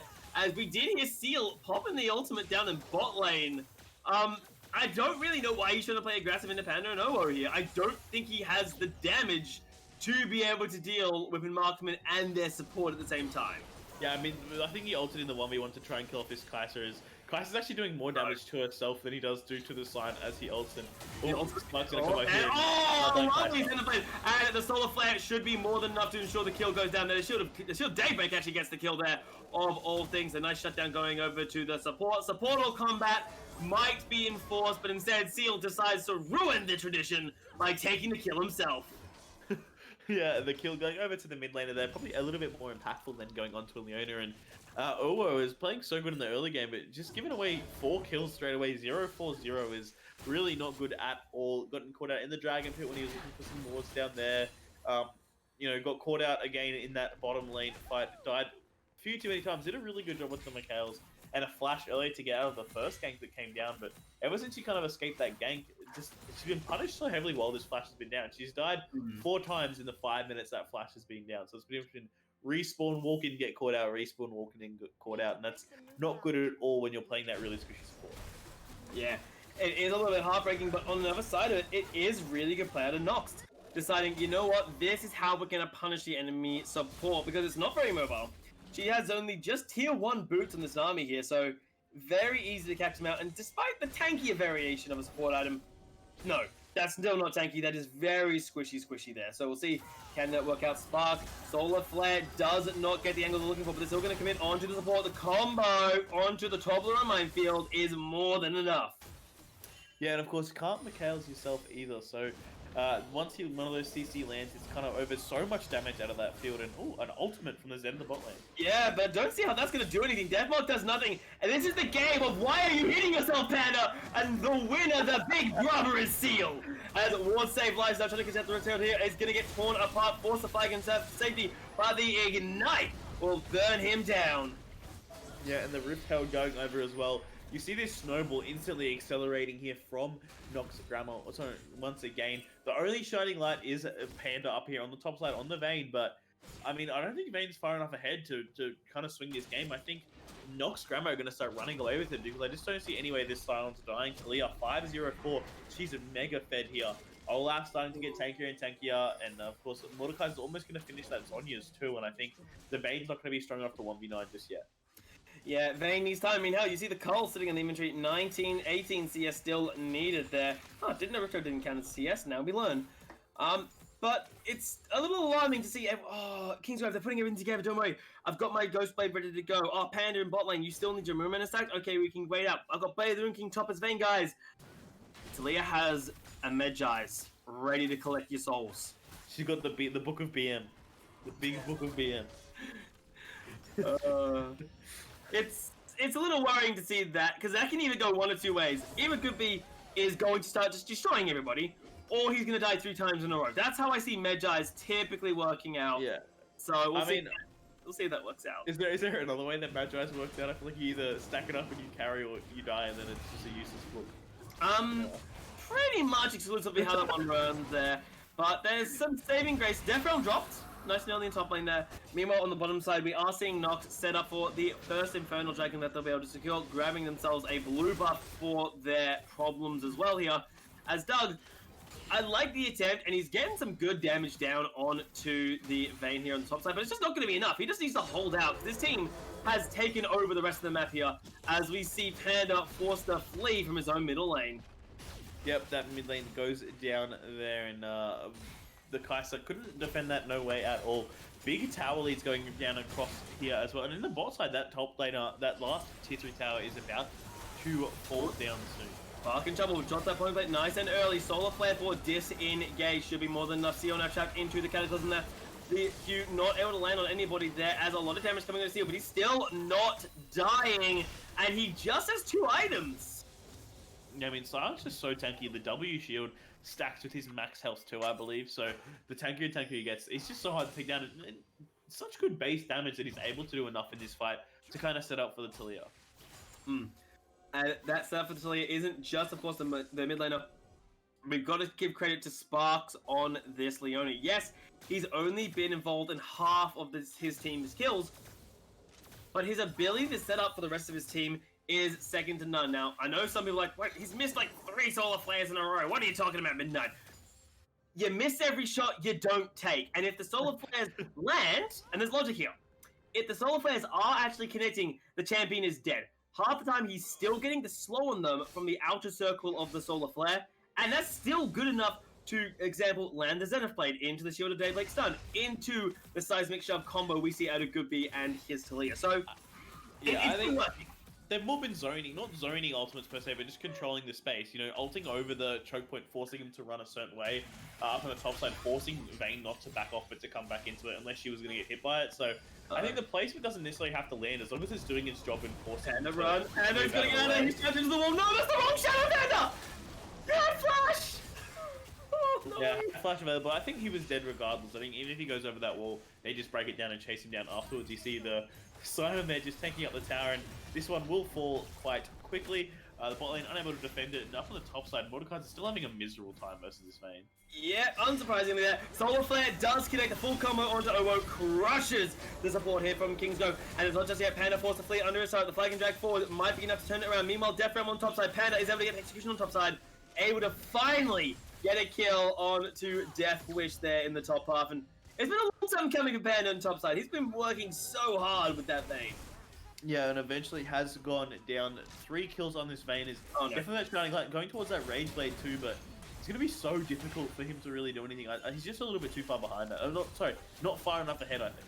Yeah, it's not like he's behind, considering No, of he's literally 200 CS. He's sitting on 8,000 gold, the most out of his entire team, and the second most in this game. Second to only Goodby on the Talia, down by 1,000 in comparison. But that's, it sounds rude to say, but it's not enough for Kingsgrove to have their top laner be the second highest amount of. He needs to be a solid 2,000 gold ahead of Goodby's Talia at this point. And he's just not, because he hasn't been given enough support, as weird as that is to say out loud. Yeah, he just hasn't had enough attention towards his top side, and Mordekaiser's been playing this matchup so well. I mean, he's down 100 CS, he's about to get Flame Horizon, but he hasn't died, and even though these kills, CS is such a big, gold investment, no kills going over means there hasn't been as much time on the tower, there hasn't been as much time for Vayne to really do the CS as well as those kills, because I think regardless if he was walking up to that wave and contesting it, the Vayne would still have the same amount of CS, would still be equally as far ahead, just would be further with extra gold in his pocket. So being able to deny that away from the Vayne means he's able to do things like this. Oh, Panda cleanse forward. He's going to get some more. Can he get down on the Goodby? Spark is in a lot of trouble. Stoneplate to buy a little bit of time. Finally goes down. The Solar Flare buying nothing but zoning rules as Kingsgrove. They're finally grouping up as a team and they're making it work. They might actually be able to contest for the next dragon spawning in 40 seconds. Unless, oh my sweet Jesus, what is this? I mean, they've got the Rage Blade and the Vayne and the Blade of the Ruin King. There's definitely an availability to do it. There's so much damage out of both Kai'Sa and Vayne with their Rage Blades. They're locked in place. Panda's going to get back. Kai'Sa's going to go down immediately. Vayne's going to do what she can with the backlash. She has to cut us up perfectly, flashing over the wall. There, now Panda is out of the pit. Now it's just 2 members left from the side of Knox. Can they do it as Panda going in with that death mark on his head? Gets a lot of damage down on the Mordekaiser. Mordekaiser's shield saves him at the last second. Panda charging forward onto the Vayne. This might be more than enough to do cleanup crew for the rest of the fight. Seal will get taken down by Panda's Vayne. A 700 gold given over to Panda. And I think that was less of a Baron call and much more of a Baron bait. Yeah, going for that big team fight there. Panda picking up so many kills now, 6 kills on the Vayne. Instantly accelerated that lead. And, we were saying he lacks that extra bit of gold, but I think that fight just turned it around for him. And what happened to the Olaf? Olaf just disappeared. Olaf dived into the backline to try and delete Panda on Vayne. And it flashes in over the wall, and Ninja Panda on the Olaf had basically no health by the time he got to the Vayne, and then Baron pretty much just killed him. Yeah, so okay. a humiliating way for a jungler to dive. I was like, wait, where did Olaf go? I swear he couldn't have gotten killed this quickly. Oh my lord. No way, run! Panda's End, run! Oh really? You 1v1 to support the death realm? That's just bullying! Don't be nice to the Nami! Coming in there, and the dragon is secured there. I love this little play coming onto Panda. The Kai'Sa is able to kite it up quite nicely. Spark trying to do what he can with the stone plate to buy some time. More safe life now. Has he got flag and drag? Yes, he does to get out of the line. And somehow, someway, nobody dies. Yeah, Mission Impossible there, getting in and stealing that dragon away. I don't know how Owa got out of the death realm. He should have been dead to rights there on that Nami, but unfortunately, I don't know how the Mordekaiser didn't get that kill on Nami, but fortunately for them, it hasn't. And even though they're down 4 kills, they're up 3k gold and 1,000 gold, and it's starting to swing back in their favor. Yeah, and the reason why Owo didn't die in the death realm is rather simple. Look at Doug's build. He doesn't have damage. His damage is an amp. His damage is an amp tome. I think he's got a little bit too towards resisting the Vayne. I think Bramble Vest and Tabai or Seekers and Tabai were just enough. I think he should have started going for a little more damage a little bit earlier, but has gone for this now and is forced into building this. I mean, he needs his Leandros really. Mordekaiser without Leandros is just so weak. Yeah, but the issue is in this situation, he doesn't have much of a choice when it comes to his itemization. He needs the Zonya's Hourglass for the armor to resist the Vayne. The Bramble Vest is brilliant against, well, the entirety of Kingsgrove, because they're all auto attack based, and seeing another engage coming up around the Baron time. So his itemization from Doug, it's a situation where he's forced to take these items.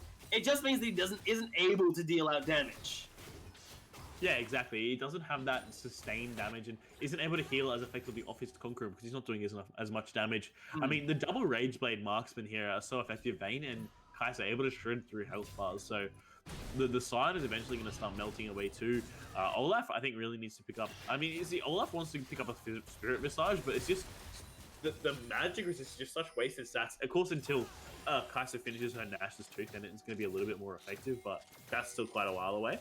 And even then, when building Abyssal Mask, Spectre's oh my god, I've forgotten the item name. Yeah, Spectre's Cow, yeah. Yeah, Spectre's Cow was that one. I'm like, Panties, they all know that's still in the item as its OG form. But that would be more effective dealing with the Kai'Sa because it's usually the Q that is the problem there. As Warsave Life's been caught out of position, Seismic Shove into the top of our minefield. This is a disaster. The jungler is down from the side of Kingsgrove. That could mean Baron donated over to Knox. I don't think that Baron's fast enough. I think Vayne and Kai'Sa are way too strong. They need to kill one of these two. Oh no, they found the Vayne. They've got Vayne spotting. Will they be able to get the CC? Turbo minefield and Seismic Shove not enough. Panic kiting for his life on this Vayne. Can he kite that out perfectly? The answer, unfortunately, is no. The shutdown going through there as Hannah in the death realm here from the Kai'Sa. Can't do what you can on the sideline, but gets slammed down by the Mordekaiser. Oro will be turned into mere sushi against the Olaf here.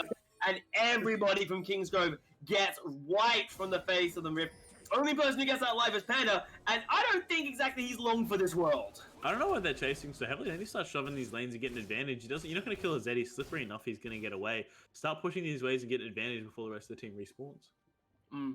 But no, they're just going to run around and chase them. A good fight there out of the blue side, taking that victory for themselves. Now even on gold, it's a very close game. I mean, at this stage of the game, last time it was completely over. Oh yeah. But even though this kill score is ahead, the CS advantage on the Vayne has just evened this up, and you can see her individual gold is I'd say, probably the highest in the game. Let me have a check.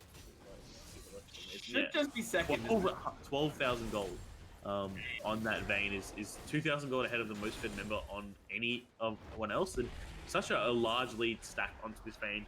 Almost think she'd be funneling. Yeah, and we were talking about before, the Vayne just wasn't far enough ahead to do the carrying of the team fights. Well, now Pan is like, observe casual, as he is nice and powerful. He's going for a frozen mallet to try and deal with the dive, which in part I respect, and part worries me, because Olaf doesn't give a damn if you have a frozen mallet when he's rocking Ragnarok. Yeah, when he just runs in, but the Ragnarok does make his defenses halve, right? Or is it 33% less resistances? So 30... I think... What is it? He loses 30 armor and 30 magic resistance. Yeah, there you go. And we're seeing a pick off here on to the assassin caught out. He's caught in the open, and we all know what happens when assassins get seen by the enemy team. They get killed as a fight in the middle lane. Panic trying to do what he can on the Kai'Sa. Will be able to force Seal back as Enos is doing so much damage. He forced the fleet. Whoa! A beautiful killer instinct. Nets himself a shutdown. Now he has to kite this one out as Olaf coming in. The rest of the team trying to kite for him. Cataclysm locks Panda in with the enemy team, and the Annihilation coming out to crush him down. Panda on the main now trying to cut this out as well. The new marksman approaches. The new marksman is victorious despite Doug trying to do what he can in the death realm. Simply does not matter. Yeah, too many marksmen I think for them to handle, and the fact that they've only got a Talia as a carry, I think what are you doing? He's gone. Panda! Stop face checking as I said! You are an assassin! Go sneak, not face check, death! Yeah, getting it blown up there, but I mean, as I was saying, I think even though this game is going very, very back and forth, I think we're in for a very long game here that's going to take quite a while to decide, as you know, both these sides just very scrappy, and I think honestly, eventually Vayne is going to be, you know, the main difference in this game. She's so fed, she's so strong, but a little bit of extra tankiness too now with that frozen mallet, and I think these fights go, they can pretty much these two tanks can take down either the Vayne or the Kai'Sa, but I think they are really struggling with taking down with both. And I think with one alive, the other one's going to carry the fight. And I think even though they don't have that same tankiness factor, they have these two carries that are able to kind of sustain for long enough. And you see, here's a problem with them both here, but the Infernal Dragon goes over, not Soul yet, but Soul Point. I think every Infernal Dragon was going to be in contention anyway, so this extra one doesn't really change too much. I think the Baron is the big objective that's really going to swing this game. Whoever gets that, I think, could be the victor, as neither of these sides have an awful lot of wave clear and a lot of wave manipulation.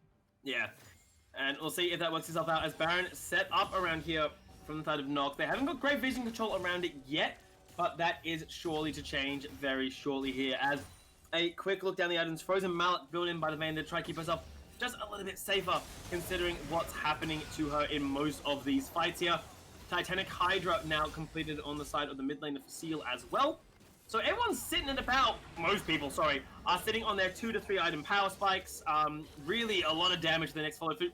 Panda, what the hell was that? Yeah, Doug just kind of died. He got damage to the Baron, got poked out with W's, and just kind of ended up just dying. It was a very interesting death. A unique situation. The overlay, we can't actually see the Void Seekers on the spectator client. That's why, as a Baron torn apart here, double Rage Blade Marksmans give no damn for your resistances, and it is crushed out without any contention here. The Baron is now the opening. Is it going to be enough? Panda, ambitious attempt here going on to the tank here, now funneling into a choke point here around the top side as Kaiser goes in to grab the assassination kill. Panda on the vein, trying to do frontline duty, plenty tanky here, but the disengage. But with Baron buff available, Knox, they're going to have to be holding out. Solar Flare goes completely wide. Yeah, I mean, a bit of an unfortunate attempt. This Baron, though, going over means that, you know, this is going to be a huge swing for Kingsgrove's side. All 5 members have it as well. Zed is going to be able to start splish pushing in the side lane. These Sparks are going to make light work of these towers with just the amount of attack speed they have stacked up on the Rage Blade.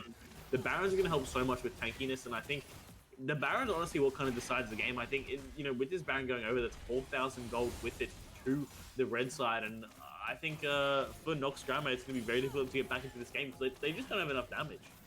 Yeah, the lack of DPS. This idea of the Talia is fantastic to get herself ahead, but what happens when you need constant damage? The Talia isn't the answer to that one. It's the answer specifically you're asking. I think they should have gone with something else in the mid lane other than Silence. Sure, lane-wise it was great, but you know, there are many other champions you could have picked into Zed that offer this damage later the game goes as well. And I think, you know, Zed's not that threatening of a champion, and it's such an easy kind of champion. Pain out of position there, very unambitious there, but finally get the kill. Solar Flare buying nothing but time, and they actually throw Uwo forward. Zed coming in from the sideline, Kaiser Ellensing forward as well. Will it be enough damage to get down on Seal? Seal very low, and finally taking out double Rage Blade is hell to deal with. Yeah, so much percent health damage coming out of the red side here. Vayne just with that, the Blade of the Room being able to shred it through the enemy's health bar. The Kaiser passive as well makes it so hard for either of these two big tanks to kind of stand up. And I think there's not enough damage. Talia can't one-shot into the 80 carries anymore. You know, unless she lands maybe onto the Kaiser, but Kaiser's way too slippery, way too agile. And this game is probably going to take us to a best of 3 because I just don't see any way that the blue side can ever win this game. Blue side, the issue with them is they just can't really deal with such a strong marksman. If they can catch up, this will be fantastic. Xenoblade locked down into the full combo here. Panda on the main has been just very cocky to overstay his welcome. Redemption is not going to matter much that he gets pulled back in. Surely to God, taking out the reinforcements of his mid lane will not matter. And you've got to ask, buddy, what are you doing there?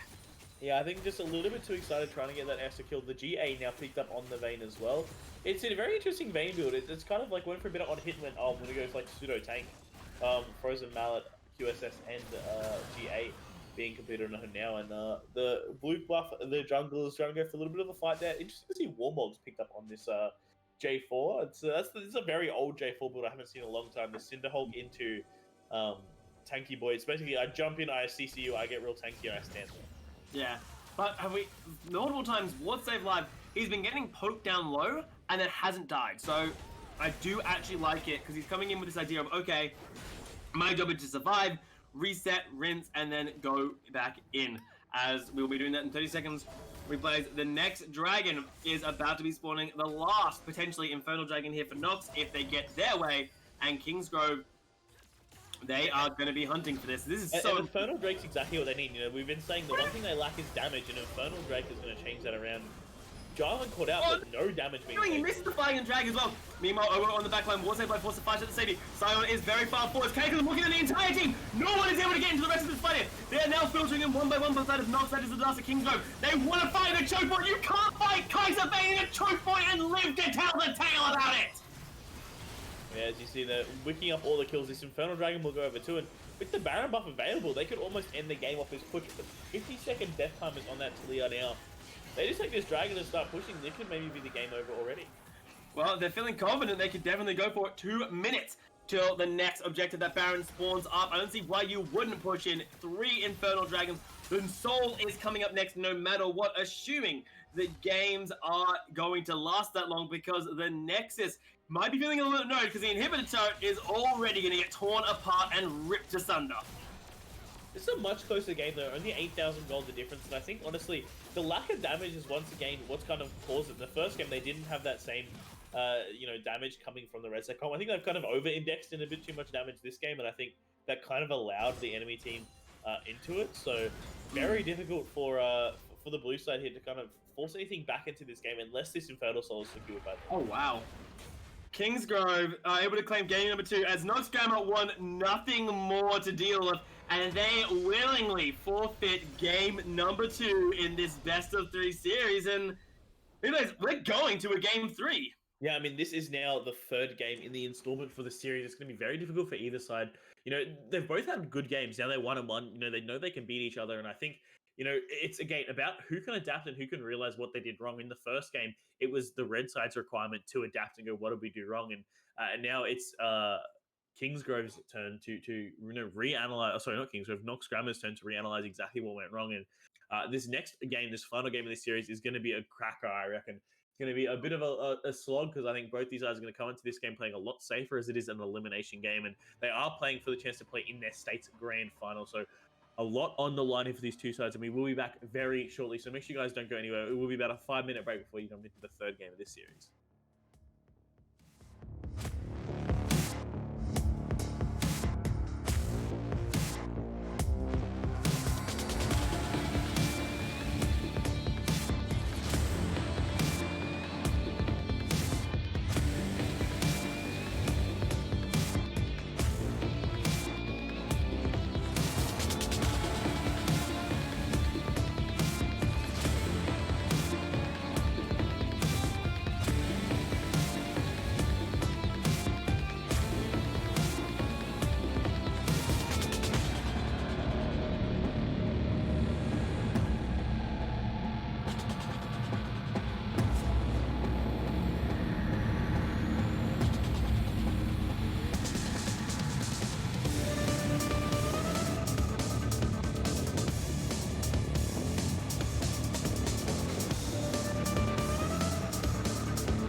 And we are back, everybody, for our third and final game of this series. Coming in here, Kingsgrove North High School and Knox Grammar School. The semi-finals for the New South Wales League of Legends and Meta. Bit rough coming into game number 2 here. It was so back and forth between these two teams that it's a little bit heartbreaking to know that Kingsgrove were able to claw back the second series, and Knox, you're going to be a little agitated after what just happened. Yeah, I mean, especially given the fact they won the first game so handedly, and that second game was just such, a much more even match, I think, which is something that kind of, it makes it one of those things where you can either come to the side with confidence saying, right, if they're going to beat us, it's going to be a close one, and it could go either way, or also go with that, oh god, we got to make sure we don't get too complacent. And it could have been that first game that they won so hard that they just didn't focus up, and they're like, okay, well, these guys aren't as good as they seem to be. So, they're trying to play more effectively. Yeah, and in a way, it comes down to the way pick and ban operated. We did see in the second pick and ban there, specifically, we do have to talk about it, the Vayne top lane. Not exactly traditional, but it did its job damn well. And the damage output that Kingsgrove were able to do with this double marksman, double rage blade style worked brilliantly, especially in those final few fights where Knox just sort of kept throwing themselves forward at the problem, and it wasn't enough. So hopefully coming into this game, Knox coming into the strategy of, okay, let's just not do that again, and we should be good to go. Yeah, exactly right. It's all about trying to wait for their team to do the best they can do. I think, that second iteration of Kingsgrove's team, was a lot better. I think having Panda on the top side really changed the game, but I think, they need to ban out this Vayne. I think Vayne needs to not be allowed to get through. I think that was such a deciding factor in that game, and I think the Kai'Sa wasn't too bad. The double rage blade marksman just stacked up together, and there was just way too much damage on the side. I think playing that side into the Z wasn't a great pick either, and I think in the draft-wise, I think there's a lot of adaptation that can be made for Knox Grammar here to successfully close out the series. But again, it's 1-1, so this game will decide it all. This is the final game in the series, and either team could take it. Yeah, and I'm very curious to see the fact that this is the third game of this series change the way that everybody plays the game. Because game number 1 felt a bit, almost Kingsgrove felt a bit nervous to do anything. Then in game number 2, they decided, screw it, if we lose this, we're done, let's commit. You pop in a Vayne top lane, and you have just so many crazy skirmish fights all over the joint. Coming into game number 3, Kingsgrove, I expect them to keep this style, but how are Knox going to play? Because they're now in a situation where they're like, oh god, if we lose this, we're done. Like, does that change how you approach the game of League of Legends? Or do you try and commit to the strategies you did last game? Let's find out, as powering through the fans, exactly the same to what we saw in game number 2. I mean, I could see the bans for the red side, to be exactly the same. I think Kingsgrove are likely to continue with taking those champions that were so problematic in that first game away, because I think that they weren't as impactful. Deathwish Doug didn't look as good on the Mordekaiser as he did on the Shen. I think Spark looked equally as good on either, but Blitzcrank was a lot easier to use to push that lead. I think, honestly, I'd like to see him on a Pantheon. I'd like to see Pantheon Talia bot if they're going to opt towards this Talia bottom strategy. I think that's the way to go. I really didn't like Seal not on a mage. I think the silent that's what to be decided. And again, they're not going to ban the Vayne. It's going to be exactly the same as it was in that previous game. Interestingly enough, the Vayne not banned at all. Instead committing the same Rengar. The Vladimir one, I believe, is a new ban coming through here. So it'll be interesting to see what happens with that one. On the opposite side, the same 3 bans as you were talking about replays. Kingsgrove said, we don't need to change anything. We're good. And we'll see, what is the first pick here? Last game it was the Olaf, and Ninja really seemed to struggle to make it work. So I do expect a different champion to get locked in here entirely. Okay, not what I was expecting, but hey, if you're feeling confident, go for it. I like this set pick a lot, but definitely a strong top laner, and could be flexed towards the jungle as well, right? You don't know exactly where it's going to end up. It can even go mid as well, given the fact that Seal has just shown his prowess to play top laners in that lane. I think it's a decent pick, because especially if Panda opts to go for a Vayne or another bully top laner, sets something that can absorb that pressure quite effectively, and the Lulu of being let through is instantly locked in by the top side.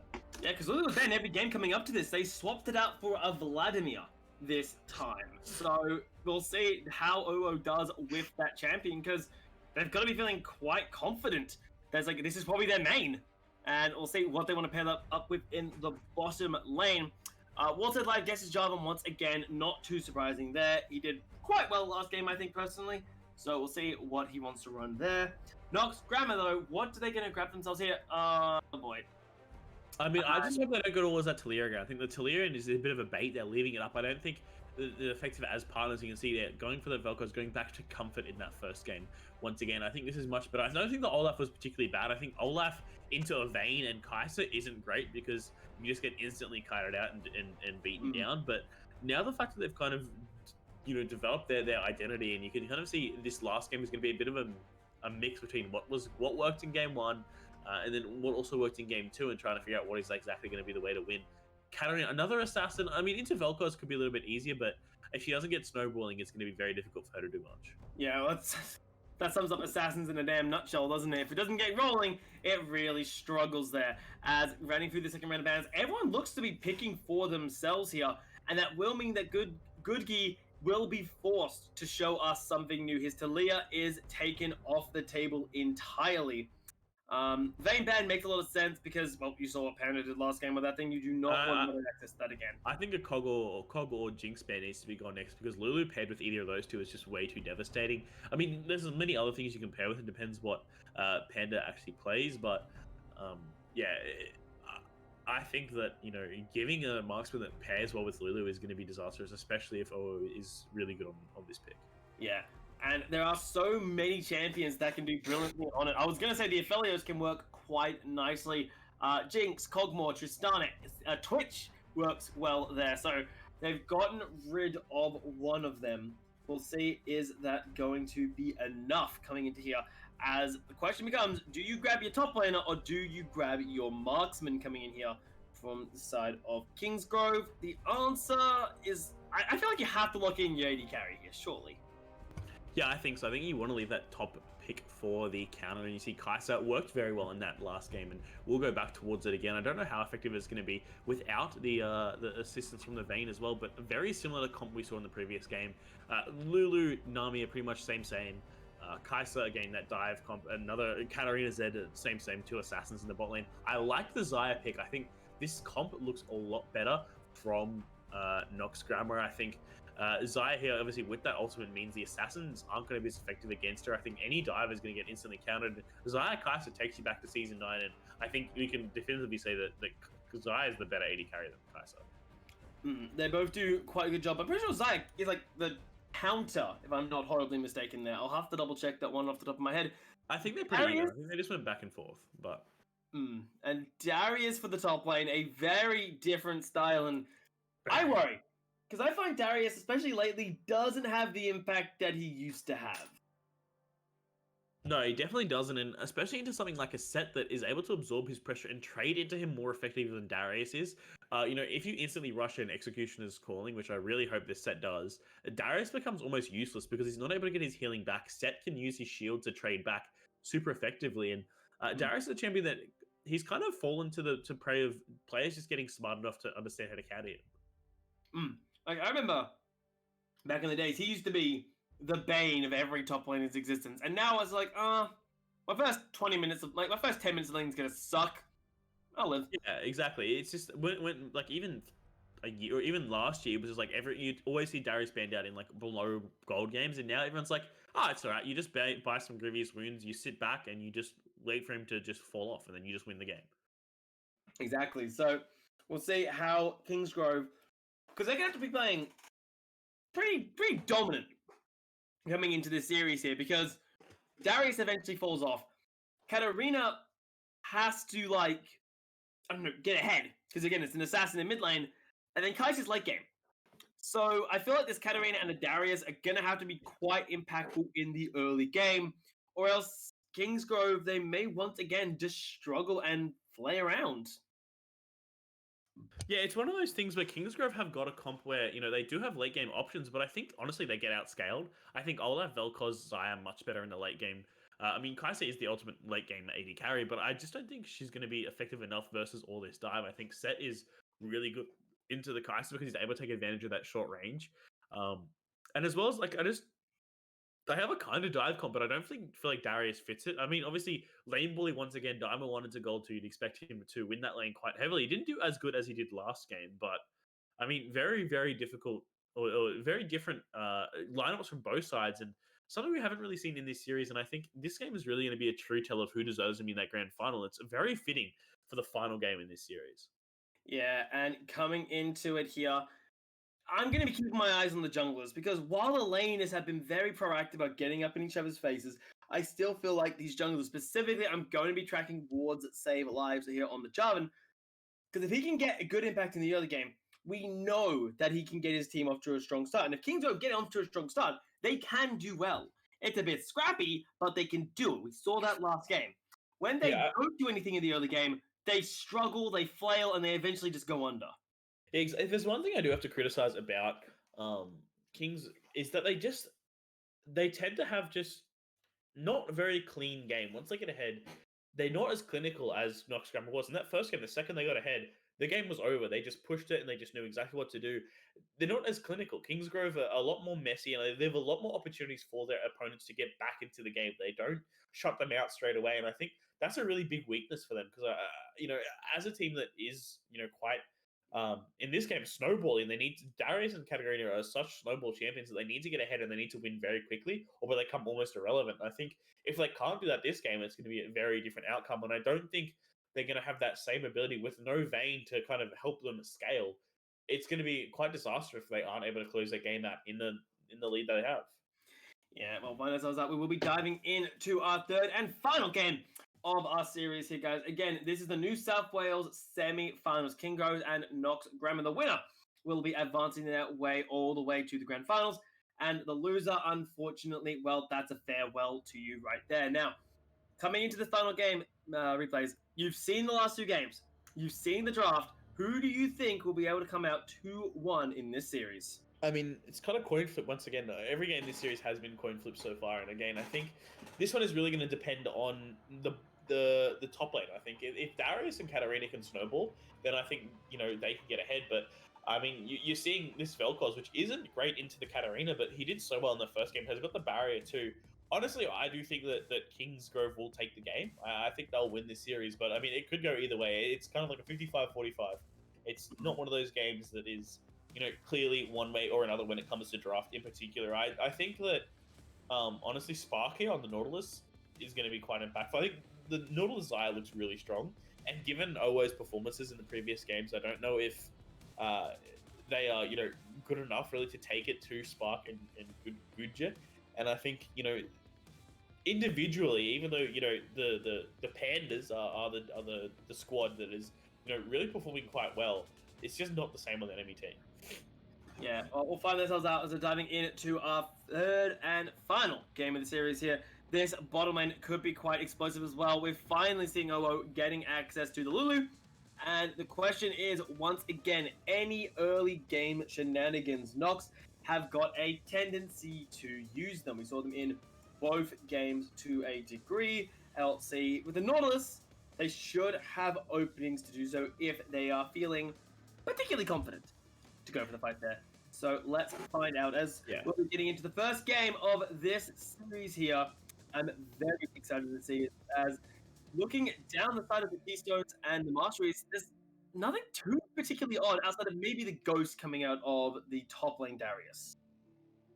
Yeah, and the Ghost here is going to be something that's going to be very tricky to manage. I mean, it gives him the ability to speed up and chase down anyone in the matchup. And, I mean, it actually gives him a form of engage, too. I think it's more impactful than the teleport because otherwise there's no way he can actually get in and influence these fights. I think, it's a little bit harder for him to get in. Again, the 5-man squad here from Kingsgrove looking to deny any invade coming out of the enemy team and look for something themselves. But we'll just sit here and instead of going into the jungle, gonna relax. Yeah, it's more of a counter ambush than anything else, but honestly, you wouldn't expect it to work. Kingsgrove haven't exactly been the team to be like, yes, let's invade, let's go all in. Especially because look at the team that they're drafting. They haven't got really anything level 1. So the ambush, I like the idea, but unfortunately, maybe a bit ambitious for what they're up against. As a look down the ways here, let's see what else. Oh, I'm muted. There we go. I've been talking the whole time, and I was like, "Why he keeps cutting me off? What's going on?" But I mean, as I was just mentioning to myself, obviously, I'm looking towards this mid lane matchup because I think in the first game, Panda didn't look great on the Syndra, And in the second game, he looked a little bit better mechanically on the Zed, but it was a very poor matchup. But we have Sealed on his kind of preferred pick with his Zolkoz versus Panda on an Assassin, which he obviously, showed a lot better on. So it could be very interesting to see which actually comes out on top, I think.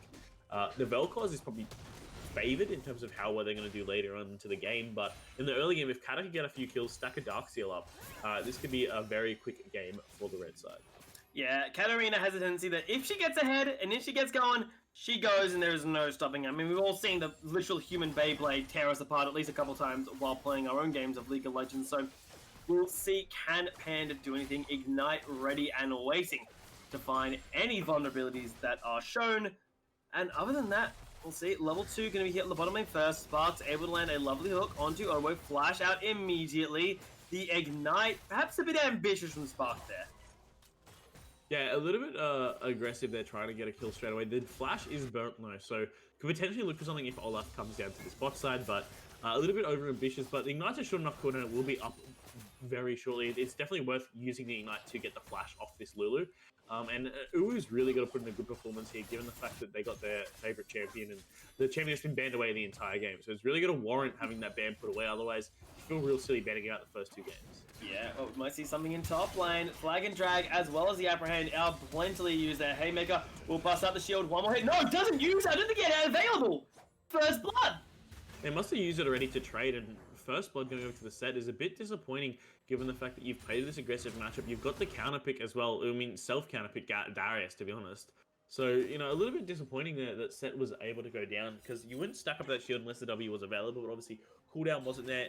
Going straight towards this longsword, though, means that it looks like Set could be going towards that Blade of the Wrong King Rush, which is really going to focus heavily towards this 1v1 and towards split pushing, which Set is such a... The Blade of the Wrong King needs to be nerfed. When they buffed it a few patches ago, it's just so strong in any melee champion, and the reason why it hasn't been off is because people haven't caught on to it. People haven't bought this item on every melee champion, but if you're a melee champion, you do damage. There's no reason not to get that. A few things happening bot lane here. Owo without the flash is in on the top of the shield, will not be enough to save them. That will be a turnaround kill on the bottom lane there. And I love the fact that they targeted the flashless Lulu as opposed to going, yeah, let's try and get something out of the Kai'Sa. Yeah, I mean, that's exactly what you need to do, punishing them for having summoner spells down. That's one of the biggest differences between low elo players and high elo players, their ability to punish. They've Spark's gone in early, gone, right, I'm going to get the flash here. All right, combat when you can. The flash is down. All we have to do is just land a bit of CC, and there is nothing this Lulu can do to get away. So a fantastic play there from the blue side to kind of Spark after losing first blood up in the top side, and could start swimming. This bot lane kind of seems to be their main source of power. If the bot lane's doing well, the team is doing well, and in that second game they weren't doing as good, but looks like Spark is ready to go on fire again. First blood already picked up in that bot lane, and they're going to be careful not to let it snowball out of control, because Uwo here has been known to go on a bit of a death rampage sometimes. Yeah, last game from the Namis have been a little bit rough for them, but even that, they've still been doing their job. So it sucks to have that many deaths, and your team certainly probably isn't going to be happy for you, but it could be worse here. As in the bottom lane, it is pushing into the side of Knox here, and it's putting Panda and Owo in a really awkward position. They either have to step up into the Nautilus, in which Nautilus gets to start the fight, or they have to back away and just keep giving up money and CS numbers, which is just what you don't want to do as a marksman. So we'll see if that stuff works itself out. They do have the reinforcements of their jungler on the bot half of the map here, but it shouldn't honestly net too much other than maybe a push-in wave. I mean, Nautilus is just way too tanky and has way too much CC to really get caught out by a face check dive. Not enough damage yet available, and I mean, if Kai'Sa had the killer instinct available, could maybe ult in and start doing something, but Nautilus is just such a strong support, so good at staying in the game, providing CC, and just being so tanky. I think the rise of the tanky support has really been a thing. Ooh, lovely dredge line there. Catches wards out of position now. Don't see how he gets out of life. The shield coming up from Lulu just is not enough. It will burn down to the ignite. No, he doesn't, seriously? And no, the life one is in where they're alive. Whoa, how the hell did he get out of there alive? I mean, the shield was just enough. The ignite was ticking down. It was popped initially at the start of the fight, and good to get out of it. A bit of a mistake using that big ultimate there from the Vel'Koz without any vision to kind of pop it through, but they will claim the first strike of the game, and again, a Cloud Dragon is number one. If a Mountain's second, I will laugh, but no, the Infernal Dragon, it says, so we will get a different soul this game, and I think soul is one of the win conditions that, the blue side really relies on. They had it in that first game, getting that early soul, and again, Posture to do it again with his bot lane that's going to be in control the entire game. Yeah. And let's see if they Wait, can. wait, hold on. There's a serrated Dirk on the Kai'Sa. Huh. What? Confidence. I've no idea what build this is, but I love the idea of it here. As we're seeing. Okay, so is this gonna be lethality, Kai'Sa? I don't know. I think it's. We don't want to go to the grand final, Kai'Sa. Not gonna lie. It's it's Edge of Night Rush. Okay, interesting. I mean, I suppose, but I didn't know you built lethality on ADK. I didn't even know Edge of Night Kai'Sa was a thing.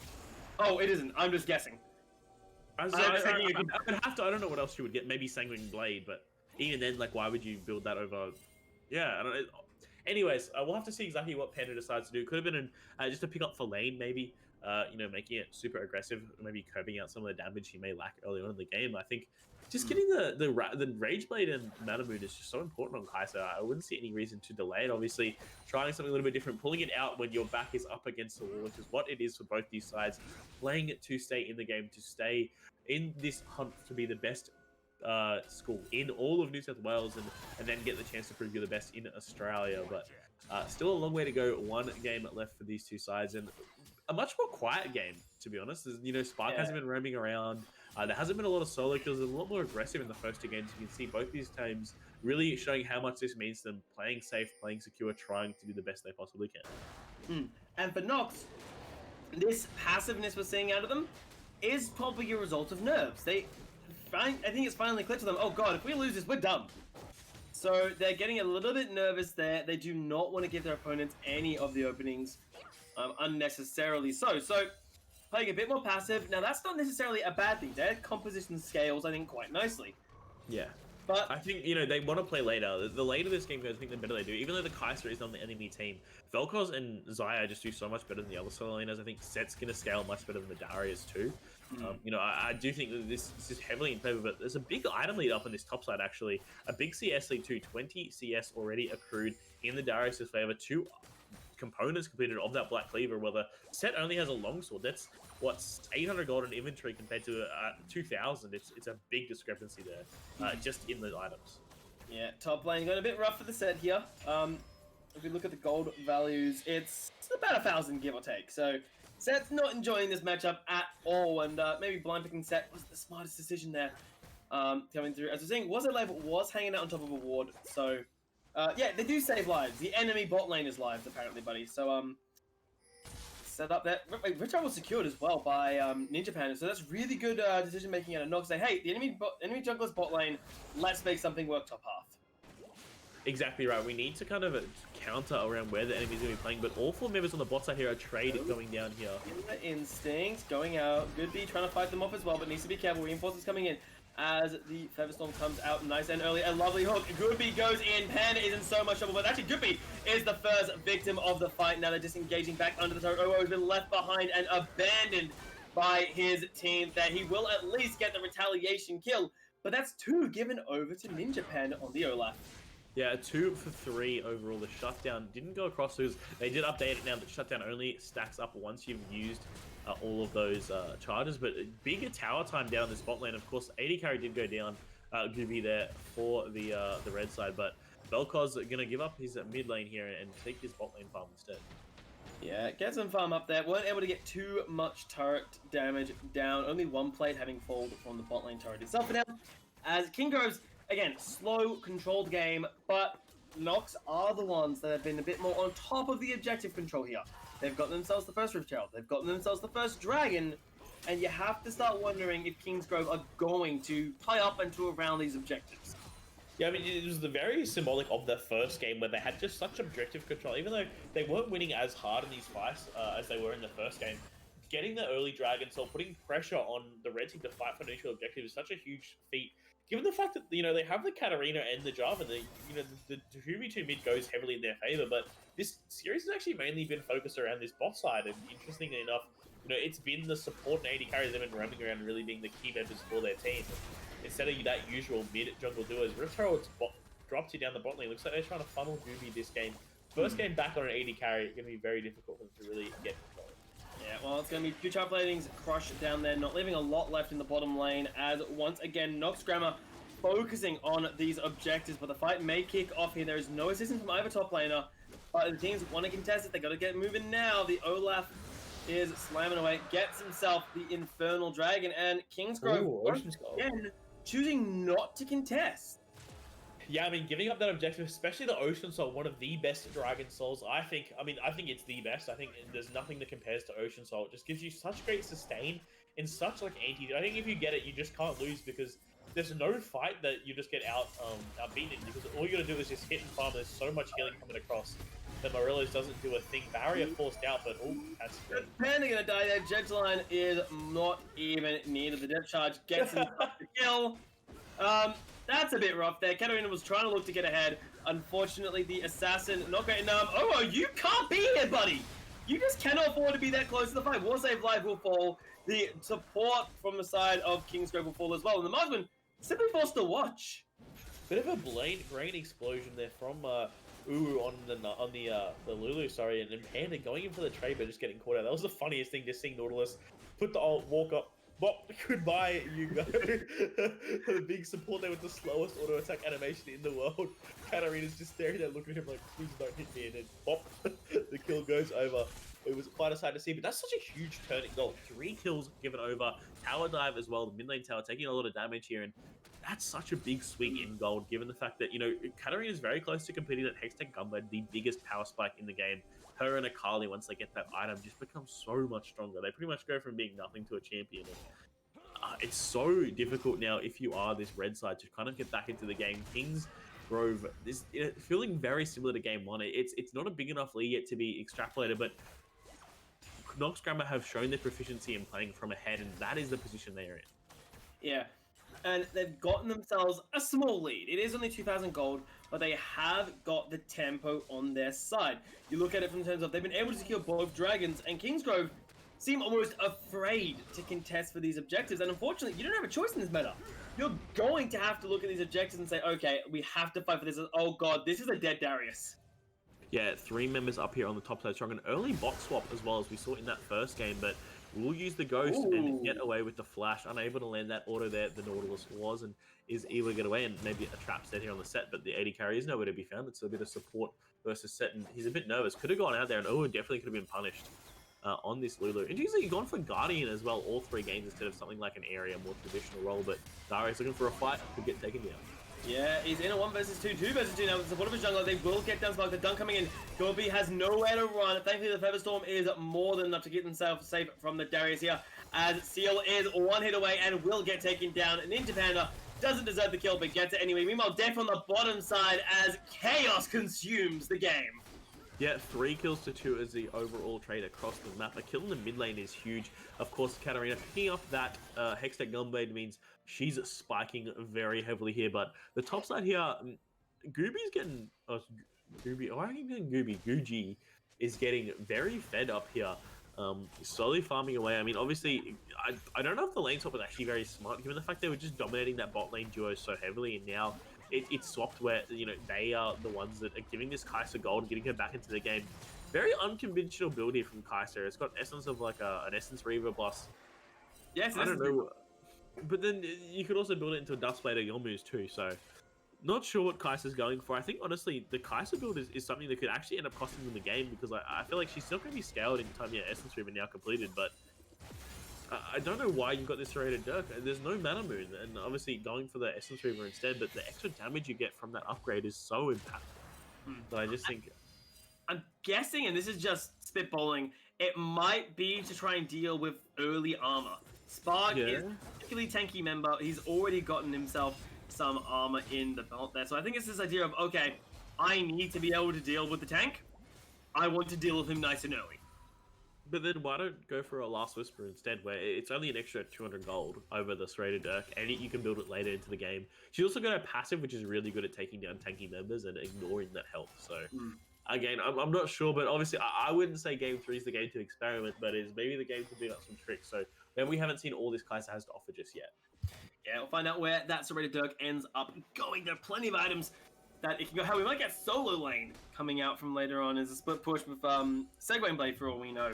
As the next dragon spawning up in 15 seconds. And finally, it looks like Kingsgrove might actually be able to contest this objective here. All the members are around, but they're not going to get there first, which is critically important. Yeah, Knox Grammar have such good position on this Ocean Dragon, and it's so important that this dragon is fighting forward. They're going to have to fight through the choke point into the Vel'Koz, which, I mean, they've got all 5 members here, so they do have the advantage. Nice early. Darius now trying to do what he can, hold the front line, but the Katarina is not in position. They're going in for the flank though. This could be a disaster. They're spread out. A lovely flash in from the Zaya is able to get a nice amount of damage. Cataclysm buying time as Kaiser left untouched for the entire bit. Katarina finally might be joining the fight on the backline, but it does not matter. I fear the fight is already over for Kingsgrove. They are forced to disengage. A scattered fight and a disaster for Kingsgrove North. That was so excellently played here by Ninja Panda on the Olaf. He knew Katarina was going to come from the mid lane and hung back. If he went in there, Katarina would have had a great angle on the bot side and would have taken out the AD carry and probably Vel'Koz as well. But playing guard there, the Olaf was, and was able to pick him up with this Rift Herald. The Ocean Dragon going down, they can look for 1 or 2 towers here in the mid lane, and I think this game has been exploded wide open. Yeah, these fights around the Dragon where Knox are just getting there first. They are just getting to the position straight before even Kingsgrove have a chance to set up. So then Kingsgrove have to do this annoying challenge of they have to like face check vision when they don't really have anyone who wants to face check, and it's really, really awkward. So Kingsgrove, for the next Dragon spawning in 4.5 minutes, they need to actually be in position before the Dragon actually spawns up. Because if they keep rotating late, they're never going to get there in time, and that'll be an Ocean Soul given over to Knox in 4 minutes. Exactly, and once that Ocean Soul goes over, we'll be in a very similar place we were in the first game, where once you get that Soul, there's just no way that this team can contest across the map, even though, you know, this Darius has been so far ahead of this Shen up, sorry, not Shen, set up in the top side. Interesting going for Triforce on the set. It's a very old build that's probably been back to the very start of the game, but just very, very different here lineups from both sides. And I think, like, honestly, Zaya and Olaf are way too strong, and I think Knox Grammar are in really prime position to get this game. The 3 dragons is the biggest difference. The early objective control just hasn't been there throughout this entire series for Northside High, and it's just so much more difficult for them to really compete with Knox Grammar. Yeah, Kingsgrove have always been a bit on the back foot when it comes to objectives here, and they are getting quite heavily punished for it. So we'll see, can they actually do anything about it? Because right now, it is just not working out for them. They can't really contest any of these objectives. They are too far behind. 5,000 gold being the main difference here. Everyone from the side of Knox Grammar are sitting on at least 1 core item. You do get 2 out of course, the Zaya and the Olaf, as a flank coming in from Panda, coming right onto Seal. Seal will go down nice and early. And now the follow-up here, Featherstorm coming out from Good Be nice and early, but it might not save them. It will not save them, as Panda's Katarina gets himself the kill. Now the hunt down the Asgo, marching in 1 by 1. The question is who gets caught. Ragnarok popping out nice and early. Killing instinct from Panda, gets him into the backline, gets himself a nice and easy kill there. As now the follow-through flash coming out of Doug to get him out alive, and Spark is forced to flee under the Tiju. Oh, he can get out! A beautiful combination here. The Stone Plate will buy nothing but time, my friend Spark, as unfortunately, I just do not see how you get out of this one alive. Yeah, that's the kind of fights that, you know, Kingsgrove need to take. They've got this assassin dive comp where they really thrive on non-structured fights versus the very linear front-to-back style that Kingsgrove have brought to this fight. And looks like they will look towards this Baron as their prize, but I'm not sure if they can do it with the members respawning fast enough. Kai'Sa has not got that Rage Blade completed, so doesn't have that additional damage. Probably one of the downsides of going for her, you know, alternate kind of build here. But oh my sweet Jesus!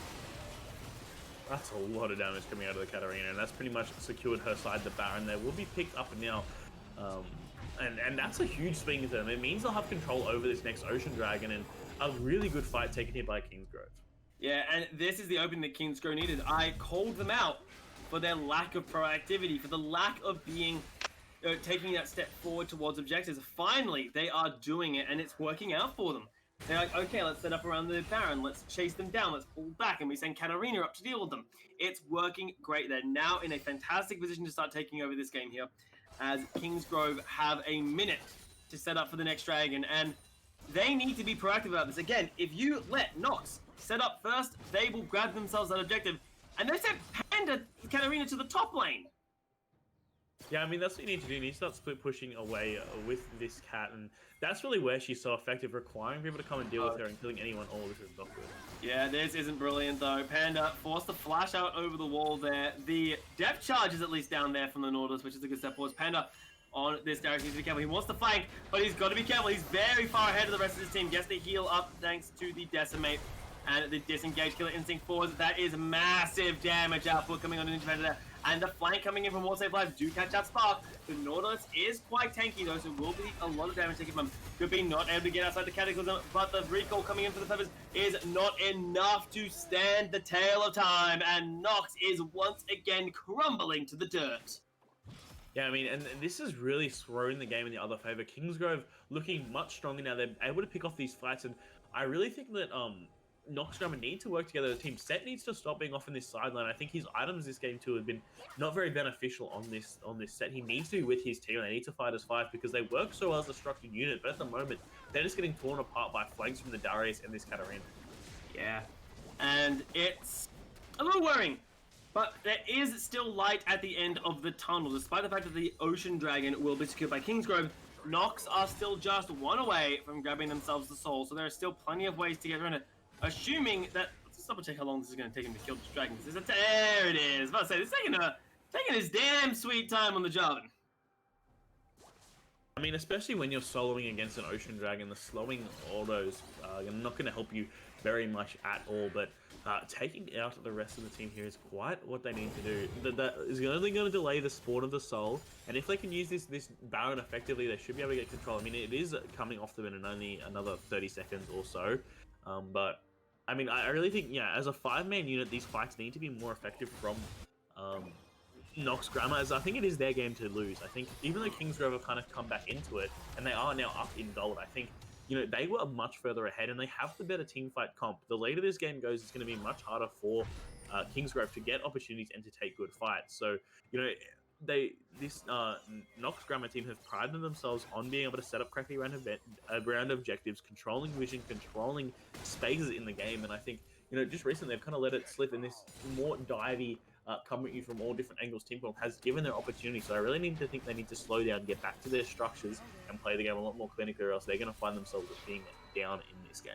Yeah, but they, in a way, not only are they being down in terms of tempo, I'm really worried about their top laner. Doug and this set are just feeling very redundant coming into this. I mean, the man is over 3,000 gold behind in comparison to Panda on the Darius. So, like you said before, you wanted him to start grouping up with the team and ensuring he's in the right position. But I don't think he's at, even if he groups up, there's a limit to how much a set can do considering how far behind he is at this point in the game. Yeah, precisely. I mean, especially with the fact he's gone for this Triforce build. Usually you go for something like the Blade of the Ruin King, or you go for, you know, a Bramble Vest kind of build, but he's just gone for, you know, Triforce. Didn't even get Tabai versus the Darius. Didn't get an Executioners to stop his healing. It's been a very poor, you know, kind of performance from up on the top side. Flash to get out alive as well. But that is critical cooldowns burn. Again, the flash on Goodgi going down is a disaster for the team when it will not be up for the next two fights coming up. That is, of course, the Infernal, the Dragon Sword coming out, and another skirmish coming in. But they're caught by the Lightborn disintegration rate. Darius into the backline looks very lost. Katarina doing much again, but a lovely set showstopper stops her from doing anything. But now Darius is online. Everyone's getting headaches as the Dunk Master, appropriate for the skin, starts tearing them apart. The Noxus duo, Katarina and Darius, finally getting online in the fights here. The Snipe with the Void Seeker as well, taking him out as Seal forced to run for his life, but doesn't matter. The middle lane is where it's at. Yeah, and I don't know if he's gotten away with his life either. That was such a good team fight. Again, fighting in these jungles, getting these flank opportunities, punishing Guji for burning that flash, banning that ultimate. So much more difficult for them to really get on top of him. And once again, this mid lane going down, if they get this inhibitor, it's going to be very difficult for them to really wave clear out, I think. As well as Xayah has got that additional wave kit. This Katarina has been really great here out of mid lane Panda. Being able to jump in, get all these angles. The ultimates have been so crucial in these teamfights too, and been unable to cancel because the CC is being used way too early. But could be careful, could be overstaying their mark here. Looks like going to go down. Yeah, they overstayed their mark there. A split decision. You could tell that Kingsgrove, they weren't sure what they wanted out of that. Like, some people saying, oh, commit to the inhibitor, commit to the inhibitor. And others like, nah, bro, I want to fight it. I'm out of here. So a split decision does cost them the life of their support, and that could be a disaster because Baron is spawning in 10 seconds. The Darius' bot lane not even interested in the objective game. Your typical top laner coming out there, Panda's cosplaying, but this could mean that Knox Grammar get themselves a free Baron. I mean, I still think, you know, there is potential to come around. I think Katarina and Kaiser are still quite influential and do a lot of damage. I think Olaf needs to be a lot more tanky. He's gone for this warrior build, and I think going for something that was a little bit more tanky, a little bit easier to kind of stay a bit later was the way to go. But picking up this Baron means they will have control over the map. And, That's heartbreaking from Ward Save Live. You had the idea that as the Katarina comes in but gets CC, there's simply too much crowd control. You cannot start dancing in front of the Nautilus. An Ocean Dragon spawns in 40 seconds. The death timers won't be available, so going in for that Baron steal attempt means this Ocean will be probably going over to the blue side, and with Soul in their hands, it's going to be very difficult for them to lose this game. It's still definitely an option because the team fights look to be very rapid, and I don't think they're going to get as much usage out of this Ocean Dragon if Katarina and Darius are able to demolish the health bars as quickly as they are. But with Baron in their pocket means they will have push on these waves, and they're going to have to back very quickly. This Ocean Dragon could definitely decide this game. Yeah, but we're seeing the team here from Knox, 5-man unit charging forwards. They're up against a 3 that Kingsgrove are trying to use to hold the line here. Won't be enough. They're forced out of position. There's no Katarina. She will not be around for this fight at all if there is one. So they'll have to make the decision. Are we contesting? Are we not? Indecision. Panda's way too far forward as the Wild Growth will not save the top lane. It gets pulled in to actually get the kill there as Ward Save Live doing what he can. Panda on the sideline gets caught out by the hook. This is a disaster for Kingsgrove. They cannot decide what they want to do. They keep just charging in one by one. And this poor decision, this whoever's shot calling, this may be costing Kingsgrove the entire game. I mean, I think game's over. Ocean Soul plus Baron, I think this push is the one that ends it. There's still 30 seconds on the respawn from the top lane and the jungler. They're so strong. Healing up with this Ocean Dragon. You can see the health bars were so low before, but are already back to full normal. It's the only one left to heal up. And they walk into this space. They take down these towers. Baron minion are very strong. I think this is the game. I think this is the series in the favor of Knox Grammar. Well, they've got at least 2 more turrets to take down here. The Nexus turrets are under threat. The first will fall rather quickly. The second, not long for this one either. But look at Katarina, she's looking forwards. Can she get the damage down? Looks like she can, as Kaiser is trying to do what she can on the sideline as well. Seal forced to disengage. Darius buying a lot of time there, as Doug is causing a menace for the Assassins in the backline, taking down both Nexus turrets, but they lost the follow-through fight. A flash coming in a Seal will get him out without too many problems. Well, I mean, not the game there, but the base in Tatus. Nexus exposed. Baron's still on 3 of the members from Knox here. I'm surprised they didn't just hit Nexus and ignore the champions. I think they probably could have ended the game, but looks like they will reset. They just go towards one of these side lanes here. Dave has got his teleport up and Doug has got his teleport up and available, and he will be able to push one of these side lanes, teleport in, group up as 5 men with that Baron buff, and end this game. I think very simple macro decision here for Knox Grammar to win, and you know, if they can execute correctly, this game is 100% theirs. You know what's funny? They've been down in gold since the 23rd minute. They're still down in gold, yet they look so strong given the fact. I mean, they've got this Ocean Soul, which is effectively 2,000 gold, basically a value, which is pretty much game turning it. The red buff they're getting stolen away, so small in there for the red side, but I mean, even if you do look at the gold, it's all on this Darius anyways. There's no gold gap on anyone except the set is basically what's dragging down these scores, and he's doing enough in this fight. It's basically a 4v5, effectively every team fight with the set there basically as a bit of additional support for his team. So the fact that, you know, Knox Grammar are winning this in a basically 4v5 is very impressive. Yeah, well, when you look at the way the wins are fighting Kingsgrove, Panda on this Katarina is going in way too early. The Nautilus is finding her very easily, and half the time we do actually get to see Doug on the set saving his showstopper until the Katarina has dropped the Death Blossom. Then he's like, alright, cool, well, I'm killing you here. And talking about killing, Ward Save Live gets torn apart through the Wild Grove and dies anyway. Katarina on the side up of the flank there. Goodby is way too far forward. Katarina, can she get a good flank going off? Death Blossom not doing anything, but Panda on the Kaiser is able to do everything with Panda's Darius. You're talking about him having to have an impact. Well, yes, he is. Dunk Nation coming out there. A triple kill for the basketballer. And this Darius is the only one keeping his team in the game, saving that team fight once again there. Ooh, and not willing to let up the hunt. Damn, Ace going over, and given the fact they had the Ocean Soul, they should not be losing that at all. Baron Nashor spawning in a minute, and the Elder Dragon spawning in 3 means there will be no fight off that objective, except the fact that their game stays alive. I don't know how they lost that fight. I guess over the tower just took way too much tower damage over the time, got a little bit too cocky and fell down. I think Olaf's super squishy, actually. I think he needs a little bit more tank. I think Set as well, I mean, obviously behind. Best stance on both of these two champions means, you know, Death Stance is really effective when you can soak damage and heal it up, but when you're getting bursted by Kai'Sa and Katarina, it's not really helping you at all. Darius, such an impactful champion in these fights, is really the only reason why this game's not over yet.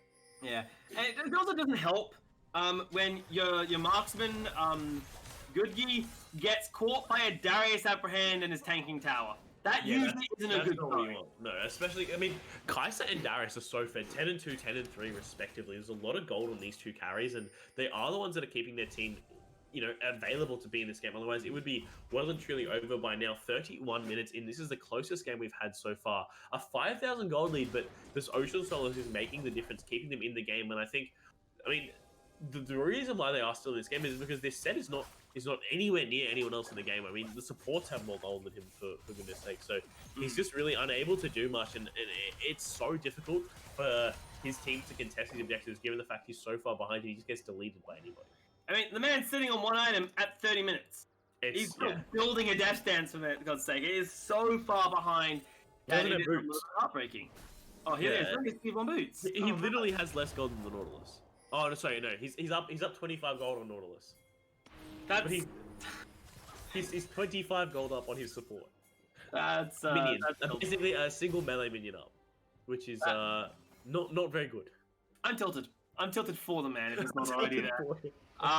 As the setup around the Baron is set up here by Knox Grammar once again.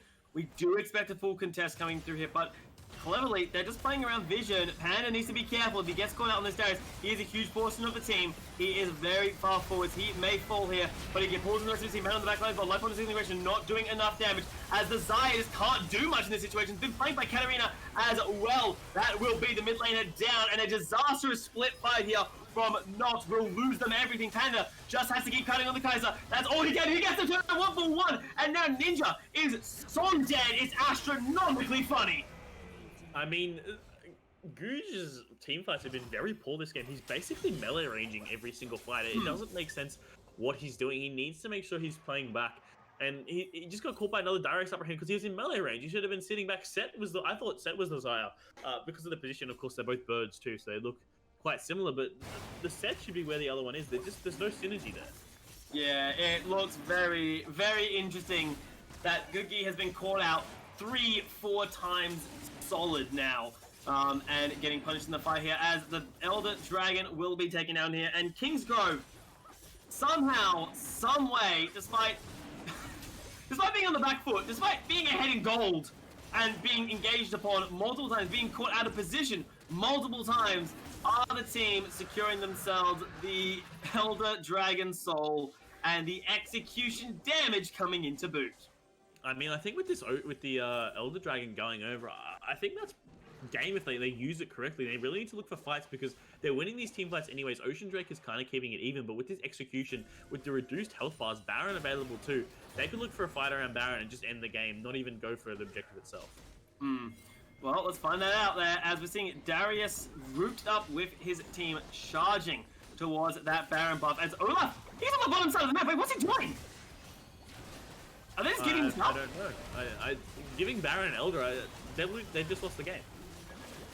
That's very alarming of a decision made here by Knox to have their jungler on the bottom side of the map when the Baron is up. But Elder and Baron now in Kingsgrove's back pocket. It can be a difficult task for them to somehow lose this, but Soul is in the favor of Knox, so at least have something in their favor. Yeah, but I mean, Baron, Elder, there's not much they can do. I don't know why they're backing. They can just end the game. If they just walk forward, the game's over. It's done. There's the ports recalling for one singular control ward.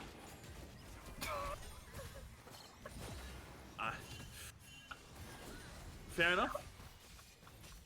I mean, he's placed it already too. Maybe looking to stop a back door or something. Oh yeah, you're right. Actually, there are no Nexus turrets available. So as much as I was laughing, you have to take the inhib though, and you have Baron. But you haven't got TP though. Huh? You don't have a teleport. Why are you Yeah, worried yeah, about a that's backdoor? You can't teleport back in. That's just insanity coming out here from I Kingsgrove. don't know. I'm not sure. I respect it though, the hustle. It may not even matter, as the Nexus turrets from Knox are the ones that need to be worried. Again, coming in, they're launching the multiple members. Gooby has gotten himself out alive. The 4-2 damage is too much. Elder Dragon is getting excused, but set! A massive showtime, that might be enough! Can they turn this fight around? They're not getting onto the backline, though. Kaiser is left untouched thanks to Lulu support, and that is it. Fighting it back to that nail. Knox not able to recover the situation, not able to end the series. The reverse sweep, Kingsgrove who win the New South Wales semi-finals 2-1. And what a series from both these sides. It was so closely contested, but Knox Grammar go down here. Kingsgrove and the Panda squad are victorious. I mean, I don't know why they didn't start the game off with Panda up in the top side. I mean, much better there with the Darius, or it's so confusing because they have the same name, but having wards that save lives in the jungle just looks a lot better of a team. And honestly, there was a very close series, and it could have gone either way. There was just a big top diff, I think, in that game and the game previous. I think Gucci as well really needs to work on his spacing as a bot laner. I think he got caught out way too many times in melee range, and I think if he was able to stay a lot longer, he was going to be a lot better. So, a bit upsetting. If you're Knox as a fan, they're losing with an early soul, but that's sometimes the way it goes. And I mean, congratulations for Kingsgrove to moving on to the finals. Exactly. Kingsgrove will be the guys moving their ways on to the New South Wales Grand Finals there, where they will either have to verse Blakehurst High School or face up against Canberra College, who are playing in the other semi-final. So, guys, unfortunately, that is it from us today. We just had the one best of 3. Kingsgrove taking it 2-1. Replays, before we sign off, is there anything else you want to look at coming into this series? If you looked at this series and you're playing in the grand final up against Kingsgrove, what do you take out of these 3 games that as like an essential, this is what we must be worried about? I mean, definitely the top laner. I think Panda here played a lot better, I think, as well as that ward saves live was really good in the jungle. But honestly, if I'm the other team coming into it, I'm not too worried. The macro from both these sides was pretty lackluster and left a fair bit to be desired. So I think there are definitely ways that, neither of these sides look like a completed team. I think there's a lot of improvement that can be made before the finals. I think they really need to look at their macro decision making. They really need to look at, how they play the early games, because I think the early games were quite poor from Kingsgrove. But they definitely look like a strong side, and I think whoever they're up against is going to be quite a final for the New South Wales best team. Yeah, well, a pleasure to see that when it does happen, guys. But on that note, that is it from us today. A huge thank you to, of course, the 2 teams that played for us today. I think, of course, the teams that weren't able to make it this far, because, of course, the regular season is over, and unfortunately, not all the teams made it. That's how competition goes. Thank you, Replays, for joining me through the last 3 hours or so, coming up to 3 hours now, for this best of 3 series. And guys, watching at home, thank you for joining us throughout the course of this game, and we'll see you for a future cast.